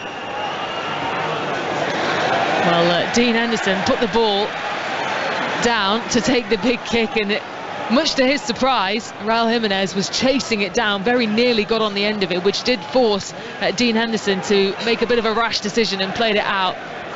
So Wolves have the possession back with Kilman at the back. Neves back to Kilman again on the right hand side. Semedo wants it, but instead he goes forward to Mateus Nunes. Semedo now on that right side, forward to Hwang. Nice bit of play from Wolves. Mateus Nunes again, picked up here by Cunha, plays it across, and there's the equaliser. Created by Cunha, put in by Raul Jimenez. And Wolves have the all-important equaliser in this quarter-final of the Carabao Cup. And I say to take Hwang off, and Hwang actually starts it with a brilliant touch. The touch from Hwang's fantastic, and Nunes plays a good ball to Cunha. Let me tell you something, Cunha's cross to Jimenez is a great cross, and Jimenez has got a tap in at the back post, and that's what you need as a centre forward. Not been going well for you, tap in could kickstart his season, but brilliant goal from Wolves. Well, both goals in this game have been tap-ins, but that was a brilliantly created goal from Wolves. Cunha, who's just come on as a substitute, played a brilliant crossover to Raul Jimenez to score his third goal in all competitions this season. Right place, right time again. It's the same story that happened to Nottingham Forest. And this time, it really is game on now. Yeah, it's a great goal. The touch from Wang takes out 2 Forest players. They tried to come and close on him. The touch is brilliant round the corner. And then the finish is, the ball from Cunha is magnificent. And Jimenez has got a tap in at the back post. I said when Bolly goes off, it would disrupt Forest because he's been a leader for them at the back. 64 minutes on the clock, and it's 1-1 here between Nottingham Forest and Wolves in the quarter-finals. Nottingham Forest have also made a change as well. Jack Colback has come on, although within all of that that's happened, I think it's Soran Mangala that's come off. Yeah, you're right, he's spot on. Mangala's come off and Colback's come on. Always do that, don't they? Make a change when you're commentating on a goal. So now it really is game on in this match, all square. And there's Wolves who've got themselves a free kick inside their own half. It will be Ruben Neves to take. And it was coming really, Clinton, with Wolves because they looked the better side in that second half. Yeah, they were dominating and Forest was sitting back. And that's what happens when you sit back, you will get punished because Wolves still have a lot of quality on that football pitch that can create chances, and that's what they've done for the goal. Kilman for Wolves, looking for the options ahead of him, looking to release that pass on to Daniel Pedence, who was making his way forward on that left-hand side, just runs into Joe Worrell. And Dean Henderson with the freedom to kick the ball forward and away from danger. Totti towers over and above Gustavo Scarpa inside that centre circle, and it actually comes away from a free kick. So Wolves will take it quickly with Neves. Forward it goes as they try and get a second goal and try and take the lead in this game for the first time. Pedence on that left-hand side, looking to place it into the penalty area. Back out it goes, though. And it will be Hwang who collects it on this right-hand side. Semedo is there as the support. Mateus Nunez on the edge of the penalty area. Back out to the right-hand side to Hwang. He's being crowded out, though, by a couple of those Nottingham Forest players who are not wanting those danger signs to come through. Totti gets away from Brennan Johnson. Onto that left-hand side it goes to Johnny. Well, listen to the noise. Yeah, that's what you need. The fans there are brilliant, to be fair. They're like a 12th man at this football club, and that's what they need when it's not going well for them at the moment. Well, Sam Surridge is getting ready for Nottingham Forest, as is Emmanuel Dennis. So 2 attacking changes about to come on for Nottingham Forest. That was a good little step over there. He did not read it at all. Cunha, it was a good step over from Wan, and Cunha, if he just got gambles, he would have got in. It was a great step over. He did not see it though. But Wolves look like they're in the mood at the moment. A big kick away from Henderson, who tries to get that ball forward, but again trying to get there first, Johnny. And here come the changes then for Nottingham Forest. So Brennan Johnson will be replaced by Sam Surridge. And I'm going to go for Scarpa. It's got to be Scarpa. Well, yeah, it's Scarpa. It's got to be. Well, let's see. Wait for the ball to go up for the moment. Yep, you're right. Yeah. Gustavo Scarpa makes way for Emmanuel Dennis. 2 very attacking changes there for Nottingham Forest. Yeah, very attacking. I think you just need to freshen it up. I can understand the Brennan Johnson one. He picked up a knock in the first half. They got a big derby on the weekend against Leicester. Well, that was Gustavo Scarpa's first experience of playing here at the City Ground in front of these home fans as well. He got a big round of applause as he made his way off in place of Emmanuel Dennis. For now, a bit of thinking to do for Steve Cooper and his Nottingham Forest side. 1-1. We are reaching the 70-minute mark in this game. Still plenty for times to change. Do they have penalties on their minds, do you think? Yeah, I think it could be. I literally think it could be. There could be penalties, to be fair. It's a hard one, but Wolves are in the ascendancy. I think if you ask Forest now, would they take it? They've got a brilliant goalkeeper, but so have Wolves, so I'm looking forward to it. Reminder that you can catch all the action of that Southampton against Manchester City game, which is over on 5 Live right now. John Murray and Chris Sutton have got commentary of that one at half-time. It finished 2-0 to Southampton. Not sure what the updates is on that one, but certainly an interesting cup tie happening over at St Mary's Stadium. I could see Haaland and De Bruyne coming on. I think that's what must be happening now. I think Haaland's coming on. That it has to do, because they're not. I was surprised by that result, but credit to Southampton. Henderson with the ball at his feet, being put under pressure though by Matheus Nunes. And forward to Serge Aurier, who was waiting for it on that right-hand side, but he was bit of a high boot there from Daniel Pladence. Goes down and gets the free kick. Yeah, he caught him. Serge Aurier took a touch and Pladence boots high, and he just catches him in the mid-drift. I looked a painful one on the He replays. definitely did. Not that I would know. Very painful on a cold, wet night as well. Well, the rain is starting to pour down here in Nottingham. A slippery surface. Dean Henderson with the ball, looking to get it away from danger, as both sides really now desperate to try and find a winner in this game. All level it stands. Nottingham Forest 1, Wolves 1. Raul Jimenez with the goal in the second half to bring Wolves level. They were pushing forward as well, but an opportunity coming now for Nottingham Forest. They tried to come forward with Yates, couldn't quite find the pass on into the penalty area though. And Wolves can get it forward. Cunha is putting the pressure on at the back. And nothing too testing though for Dean Henderson, who's able to get that kick all the way over, will try to get over the halfway line. Now picked up again by Jimenez, tries to turn and get away, but it was collected by McKenna, who can turn and find the feet of Serge Aurier. Forward it goes again for Nottingham Forest, and there was a little bit of a connection there as Remo Freuler tried to go forward, and it was Raul Jimenez with the foul there. What do you not need now if you're a left back and you've been playing for 71 minutes and you're a Forest player? What do you not need to come on the pitch?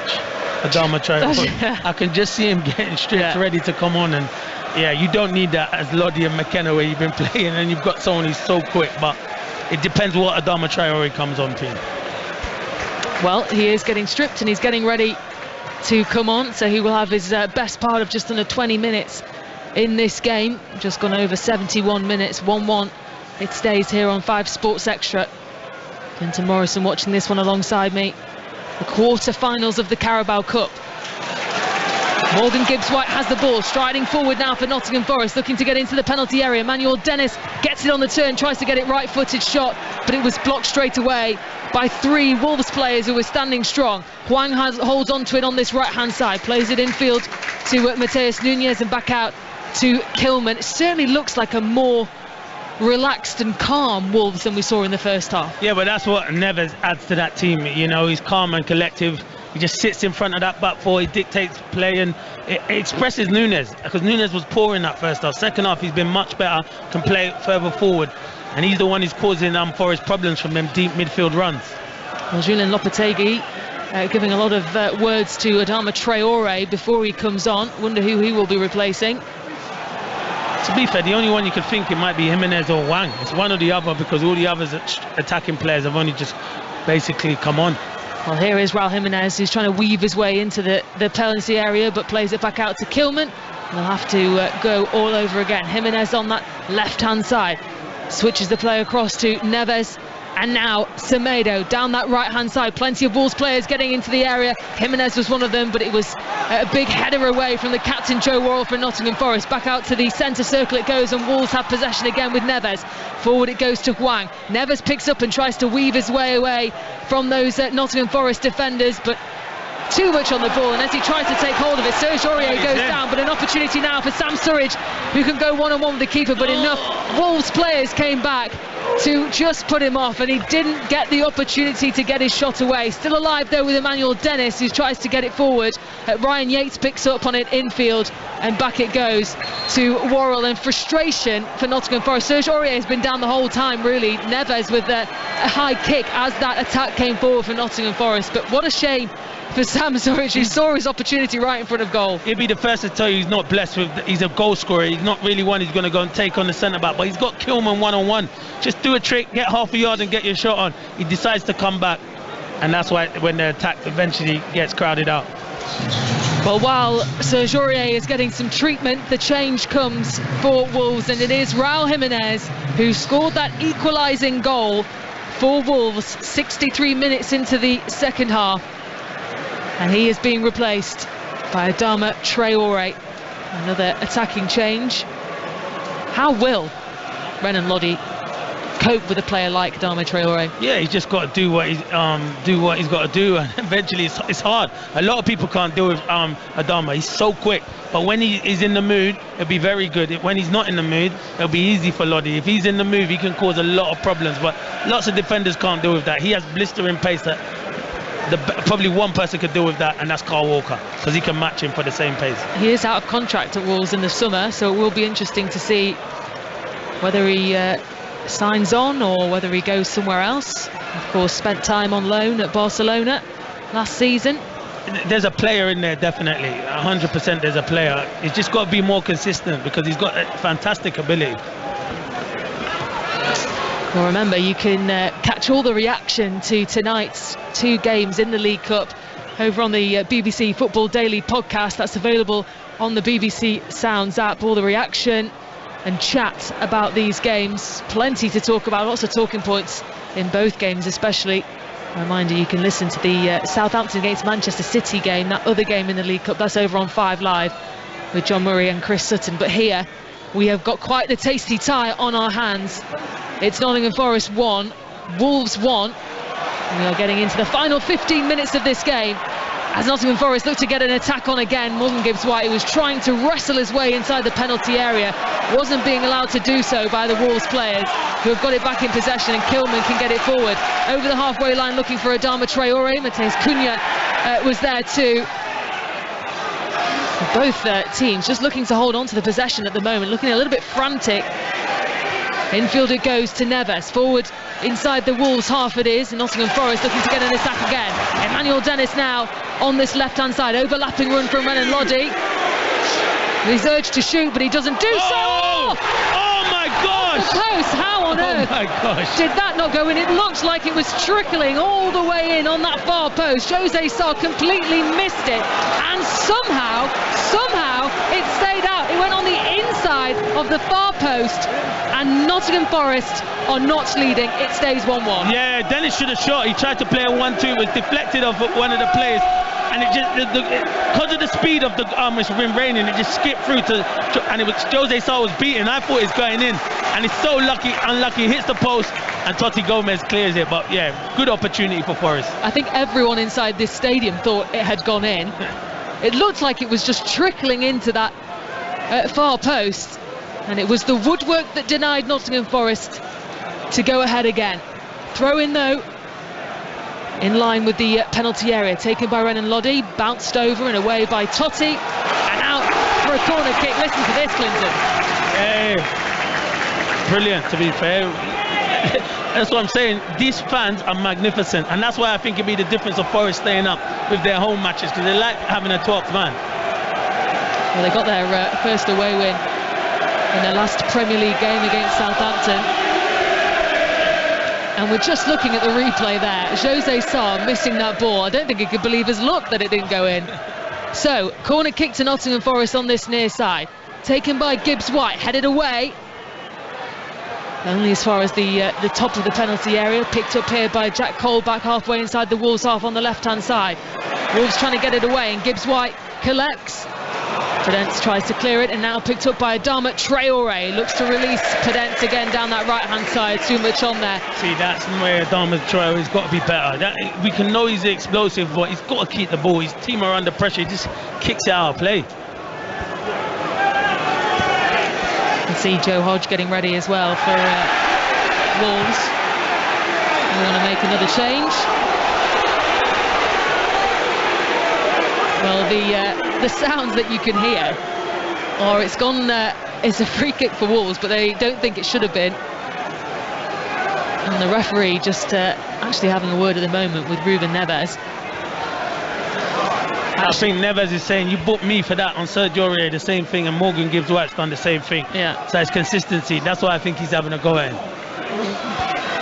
Semedo on the right side plays it infield to Neves inside the centre circle. back over to Totti. He's being put under a bit of pressure there by Sam Surridge. Able to get away from it. Semedo again, and just completely missed where he was going, and actually goes out for a throw-in right in front of the technical area where Steve Cooper is, who has been stood there pretty much the whole game, not sat down once. Neither of the managers have, actually. Lodi with the throw-in. Back over to Lodi again. Nice ball over from Gibbs-White, looking for Renan Lodi, but couldn't hold on to it. It will be another throw-in for the home side. You could sense that chance that they've just had moments ago has added a little bit more energy inside that Nottingham Forest side, who are being put under pressure by Wolves. There's going to be a change for Wolves, and it's Hwang Hee-chan who is replaced by Joe Hodge. Yeah, I think he thinks they're getting overrun in midfield because they had Cunha, and Cunha's now going to go up front. He was playing in that 10 role. That's all the changes made for Wolves. And the free kick goes the visitors' way, and Morgan Gibbs-White is absolutely furious with that decision. He wasn't happy with it. Wolves wanted to take it quickly. Emmanuel Dennis wasn't letting that happen. Ruben Neves places the ball on the ground. It will be Kilman to take it. Sends it back to Jose Sarr. You can sense frustration for Nottingham Forest. Wolves just riding this wave of pressure at the moment from Nottingham Forest. No, they are. And Forest are the team most likely at the moment. Ball into space, looking to track down Adama Traore. But well anticipated, though, by Dean Henderson. Worrell gives the ball away. Now Pedence, who's weaving his way through onto that left-hand side to Cunha. Plays it across to Hodge, who couldn't get his shot away. Right inside that penalty area. And just like that, Wolves again starting to threaten. Yeah, they are. It was a bad pass from Worrell. He's got to be doing better than that. Terrible pass. And Pedence does well. He plays it to Cunha. It's a good chance for Hodge. Completely miskicks it. I think that might have been one of his first touches of the game. He saw his sights on goal, was inside the penalty area right in front of it, and just couldn't get his shot away. So throwing on the halfway line, Semedo takes it, plays it straight to Hodge, and forward it goes, but Renan Lodi collects. Picked up here by Cunha, and he's looking for Adama Traore, who was making the run ahead of him. Cunha again, looks for space and decides to go at it from distance. And it wasn't really the best hit because it went way wide. No chance. No, I don't think he scores from there. I don't know what, his body angle is all wrong, to be fair. Only probably one player on that pitch could score from there, and that's Neves with his technique. So should have just slipped it out to Traore. But Traore's come on, Pien, and not really done anything. He needs to give his team an option on this right-hand side. Well, Mateus Cunha, who is the signing on loan from Atletico Madrid. They signed him on Christmas Day. Not sure how much the admin would have enjoyed that, having to work on Christmas Day. Yeah. This is his third appearance in a Wolves shirt.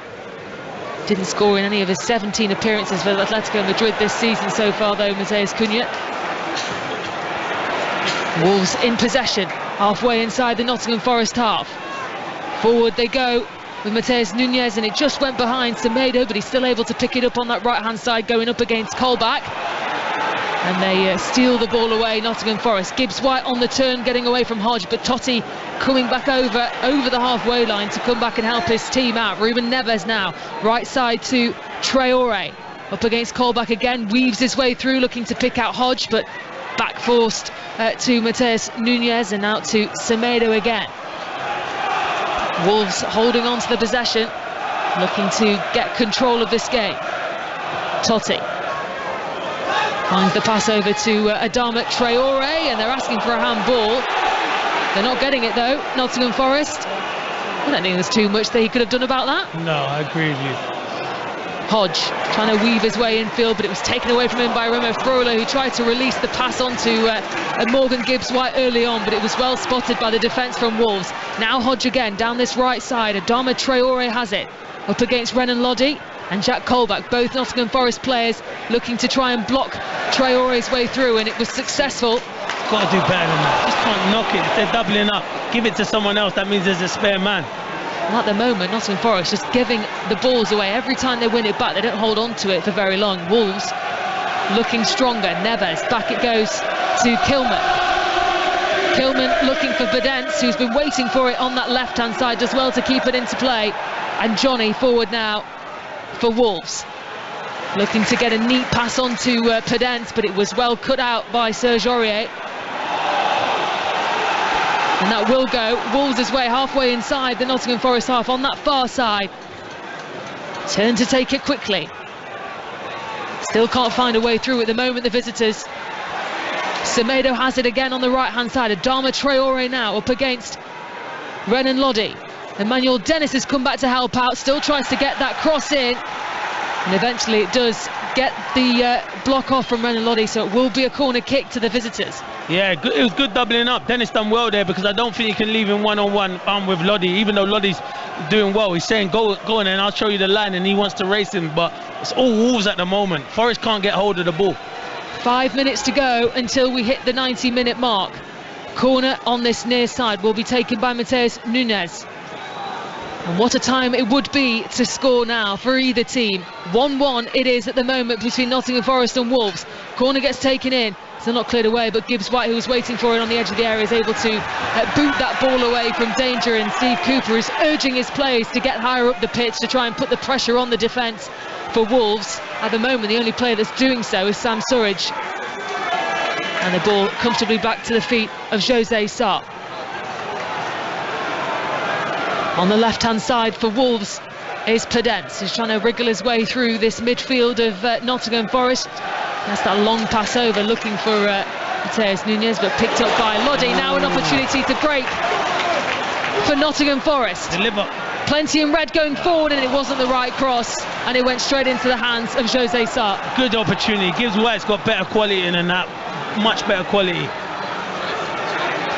Into the centre circle, Wolves have the possession. Johnny Hodge played it over to Mateus Nunes, and now Traore on that right side. Up against Colback and Renan Lodi again. Two of them marking him, trying to make his way through, but Lodi is not letting him through. He wanted to get a foul coming in there, but the cross comes in from Traore. Nunes picks up on it, he goes down, his shoe is off. He was looking for a penalty. All of the Wolves players are screaming at the referee, Graham Scott, for a penalty.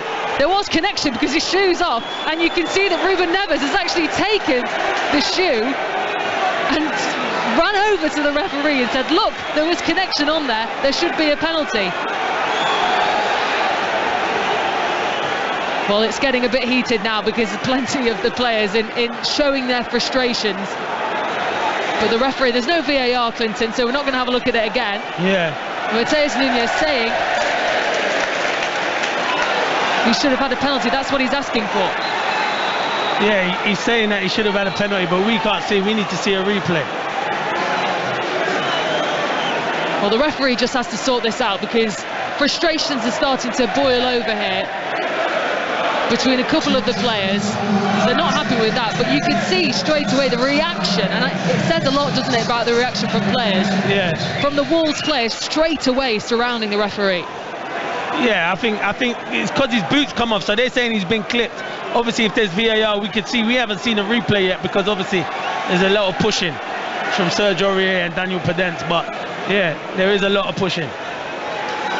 Well, Mateus Nunes, I don't think he's helping his case, but he's gone all the way over to the fourth official as well. He wanted to make a case for it. But here we go. Here comes the replay, so we can have a proper look at this.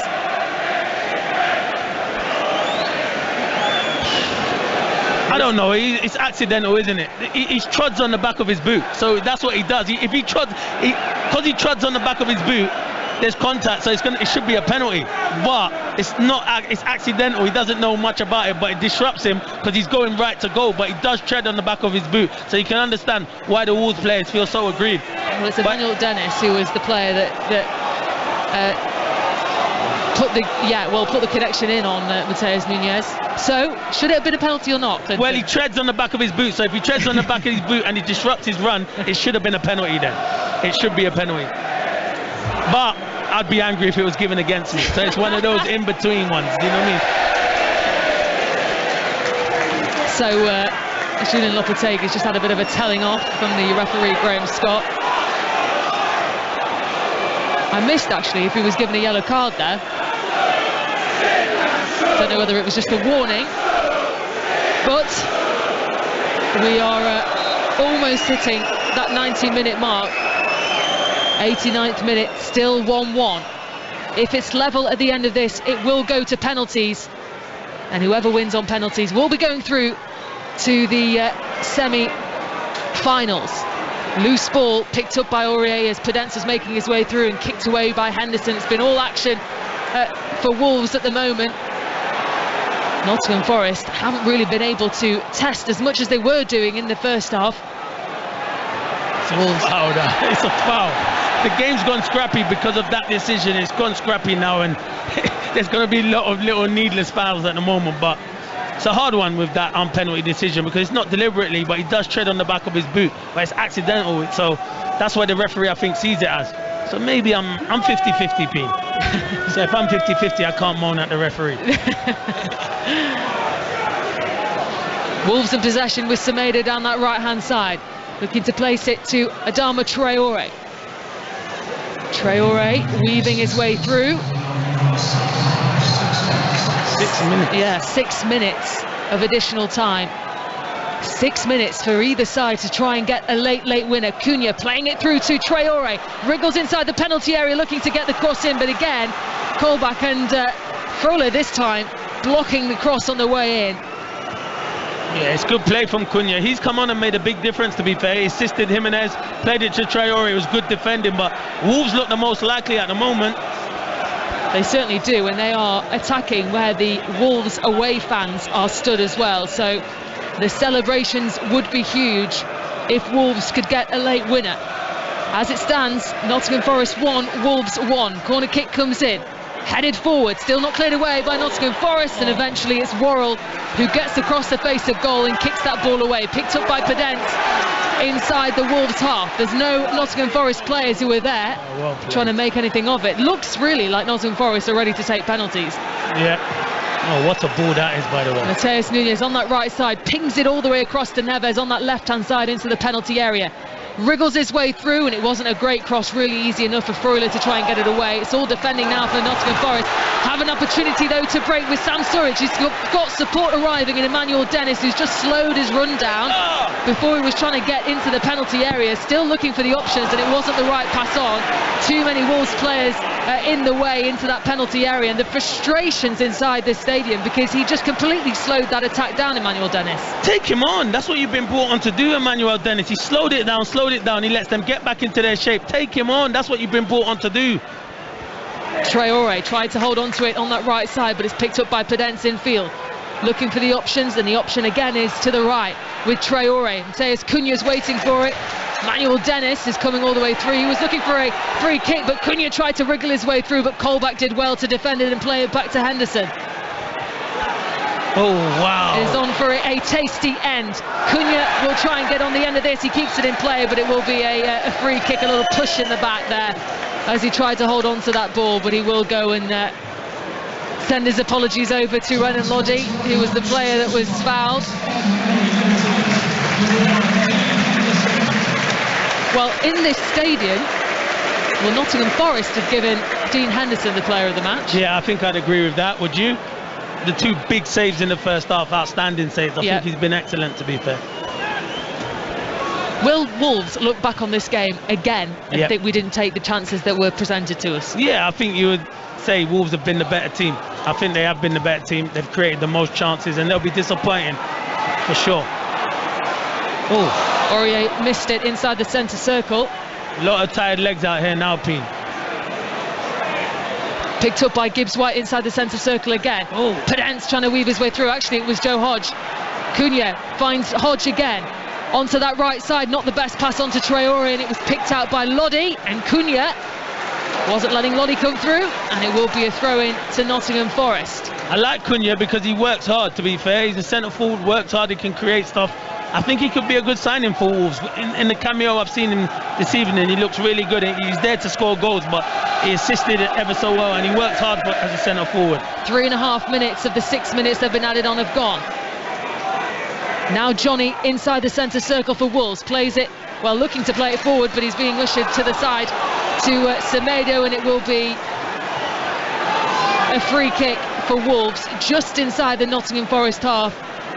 A little bit to the right-hand side of that centre circle. Neves will take it, and there was a yellow card, I think, to Ryan Yates after that challenge. Mateus Nunes looking to place it in, and Cunha was making himself available. Couldn't find the target, and out it goes. There will be a throw in to Wolves. Yeah, I think everyone thought the referee give it to Forest. Yeah, well, he did. He did, and then he changed his mind. Hodge holding on to it, back out to Traore. Now Semedo down that right side. Finds Freuler. Kilman couldn't hold on to it. And it will be a throw into Nottingham Forest as the time gets ticking down. We are about 10 seconds away from playing 5 minutes. Just the 1 minute left. And then we go to penalties. And it will be decided from the spot. Mateus Nunes trying to get away from Colback, saying he was being held down, and he was. And the referee spotted it, and it will be a free kick to Wolves. It has been all attack from Wolves in these last couple of minutes. No, it has. Ball forward to Adama Traore, who'll try and keep this in play on that right-hand side, but taken away from him by Renan Lodi. Semedo back into Hodge. Can't keep hold of it. Mateus Nunes has spotted that Pedence is in space, but couldn't get the pass right, and Pedence couldn't hold on to it, and we are running out of time. Last 20 seconds now of the 6 minutes that have been added on. What are we saying? Penalties, Peen? Yeah.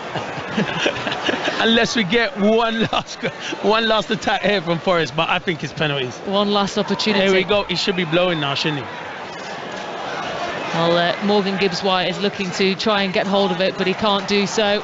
And the referee has had one final look at his whistle. There goes the full-time whistle. So we are going to penalties in this game. Nothing to separate either side. It was Nottingham Forest who took the lead in the first half, thanks to Willy Bolly against his former club. 17 minutes onto the clock, and all he had to do was make sure he was there in the right place, right time, and it was an easy tap-in for him. Then Wolves came out the stronger in the second half. Raul Jimenez getting his third goal of the season in all competitions to make it 1-1. Wolves had opportunity after opportunity. Nottingham Forest also creating some chances, but neither were able to take it.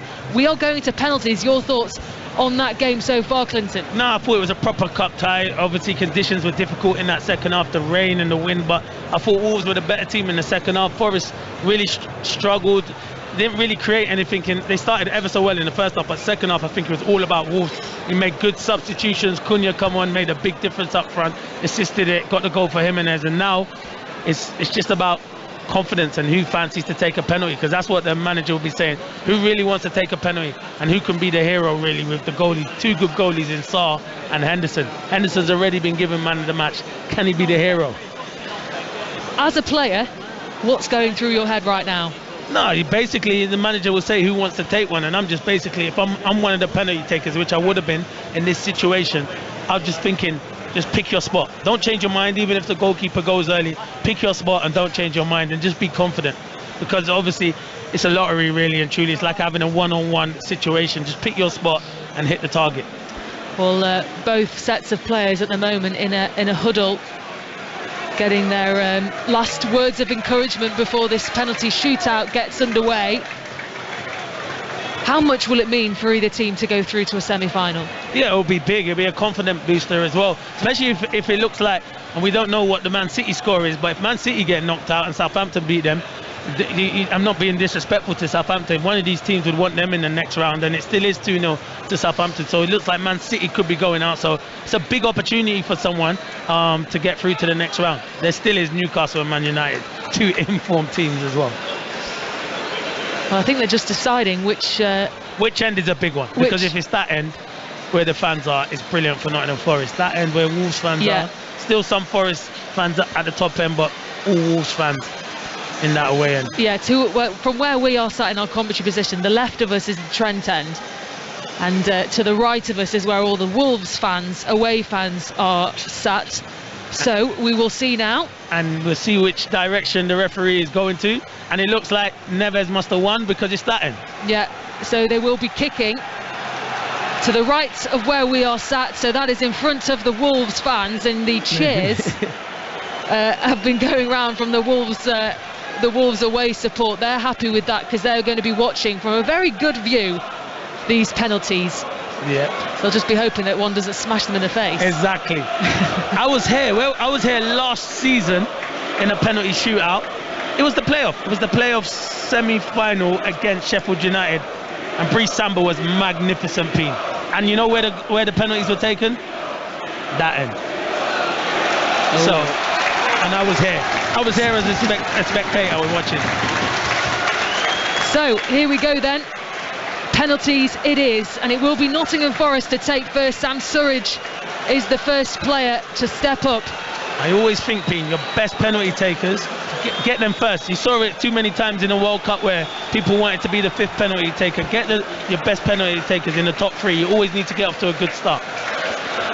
So Sam Surridge, wearing his yellow boots, has the ball in his hands, just takes away a couple of the blades of grass that have been kept into the bottom of his boots, places the ball onto the penalty spot. José Sarr against Sam Surridge. This first penalty kick to try and take the advantage. Nottingham Forest against Wolves. And it's Surridge against Sarr. Surridge! Oh, what a save. And it's saved by Sarr. What a save. It was a powerful strike from Sam Surridge, but it was an even better save from the Wolves goalkeeper, José Sarr. It's a brilliant save, to be fair, because I think, look, we're going to have to see the replay, because where we are is miles away, but yeah, it's a great save. He goes early, it's not right in the corner, but it's a fantastic save from Sarr. One-handed, it's beaten, but the save's fantastic. Well, it took a big left hand to push it away from José Sarr, and Wolves now with their first penalty, and it will be Ruben Neves. What we thinking, Pete? What we thinking? To take. Here we go. Neves up against Henderson, who has made some big saves so far. Neves! Oh, brilliant! Saved by Henderson! And he loves it, Pete. Let me tell you, this guy is full of confidence. He loves it, Dean Henderson. Let me tell you, and tonight he's had, he could be the hero. Well, he does, because as soon as he saved that, he put his arms in the air and he wanted to hear the cheers from around the stadium. It's a bad penalty from Neves. It's not in the corner. It's a poor penalty, but very good save from Henderson. Now, Remo Freuler for Nottingham Forest. Neither side have been able to score their opening penalty. Freuler up against Sarr and scores. Great penalty. Goes to the right-hand bottom corner. José Sarr goes the wrong way. An advantage Nottingham Forest. Yeah, great penalty, Freuler. Listen, he's played at World Cups, European Championships experience, so you expect him to pull it in the net. But that's the same as Neves, and he held his nerve ever so well. Well, the next player for Wolves is Daniel Podence, who looks very calm, very relaxed. He's just walking the ball over to the penalty spot. Pete, I think he does a little stutter. I might be wrong, but I think he slowly walks up, which I always think is nerve-wracking. Could be wrong, though. Podence places the ball on the spot and takes a couple of steps back. This is a pressure penalty for Wolves. Podence up against Henderson, and he fires it high up into the roof of the net. And Wolves are level. It's a great penalty, to be fair. It's a great penalty from Podence. And Dean Henderson goes the right way, but it's right into that roof of the net. Brilliant penalty. And it's Joe Worrell. I'm surprised, well, he must feel comfortable, but there's more attacking players on that pitch you thought would have took one before a centre-half. But saying that, Sergio Ramos is one of the best. I always think these penalties in the middle are some of the most important ones. Yeah, I agree with you. Joe Worrell, the captain then, for Nottingham Forest to take this third penalty kick. One missed, one scored. Same goes for Wolves. Worrell against José Sarr, and all of the Wolves away support trying to put off Joe Worrell as he steps back. Little run up. Worrell scores for Nottingham Forest, and a big punch in the air sometimes they're the best ones, team, right down the middle. Wait for the goalie to go right down the middle. And you know, it's all the technicians. I'm looking. Ruben Neves is missed, and now it's Mateus Nunes is stepping up, and he's got great technical ability. You expect him to score, but I said that about Neves, so I'm not saying nothing. I don't think you can ever tell with penalties, can you? It could go one way or the other. So Mateus Nunes then for Wolves to try and get this level. One missed, one scored. Nunes steps up. Oh, what a penalty. That is another good hit. Straight into the roof of the net. Sent Henderson the wrong way. 2-2. It's a great penalty, to be fair. Brilliant penalty. And if I am correct, I think I'm not sure though, but he was playing for Sheffield United, Gibbs White, last season, and I think he might have missed. So let's hope he scores tonight. Morgan Gibbs White picks up the ball and places it onto the penalty spot. A player who has been important for Nottingham Forest will try and hurt his former club up against his former teammate Jose Sarr. Morgan Gibbs White for Nottingham Forest. Steps up, little skip. Oh, and it's just about creeped in. And the Wolves fans really don't like that, because he puts his fingers in his ears, gets a lot of boos. But I think the Wolves fans were saying Wolves reject. But he's lucky though. He did that stop, and Sarr thought was going to save it. He went the right way, but good penalty. And he's a confident lad. Well, if that's not confidence, I don't know what is.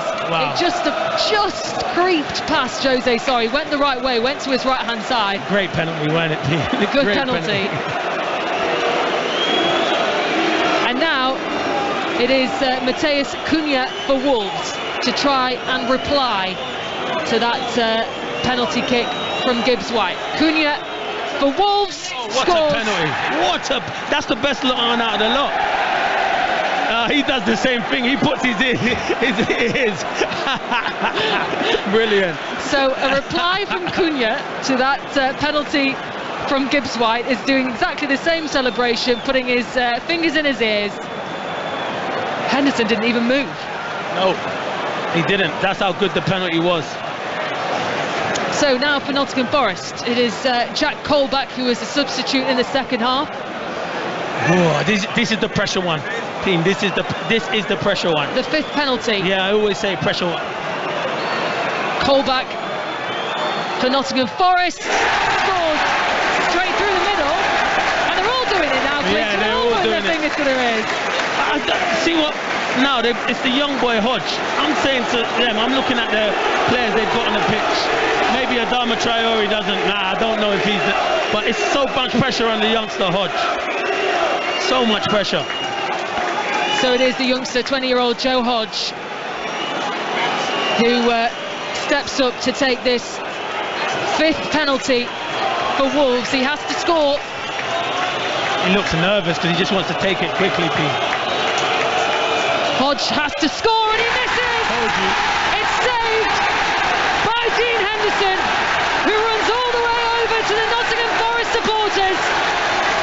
Nottingham Forest are through to the semi-finals of the Carabao Cup, and it's Wolves who bow out. Yeah, I think some of the experienced players have to take a penalty. I don't like that with the youngsters. You've got players like Adama Traore on the pitch, has to step up and take a penalty, but great save from Henderson, brilliant.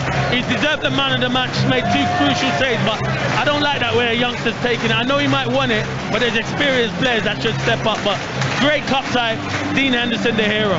Nottingham Forest through to their first semi-final in over 30 years. And what a moment for Dean Henderson, who saved that penalty kick from Joe Hodge, the young Joe Hodge, who wasn't able to convert that final fifth penalty for Wolves. Nottingham Forest are through to the semi-finals. We'll find out later today who they will be facing in the semi-finals, but it's party time in the City Ground, and Wolves bow out at the quarter-final stages.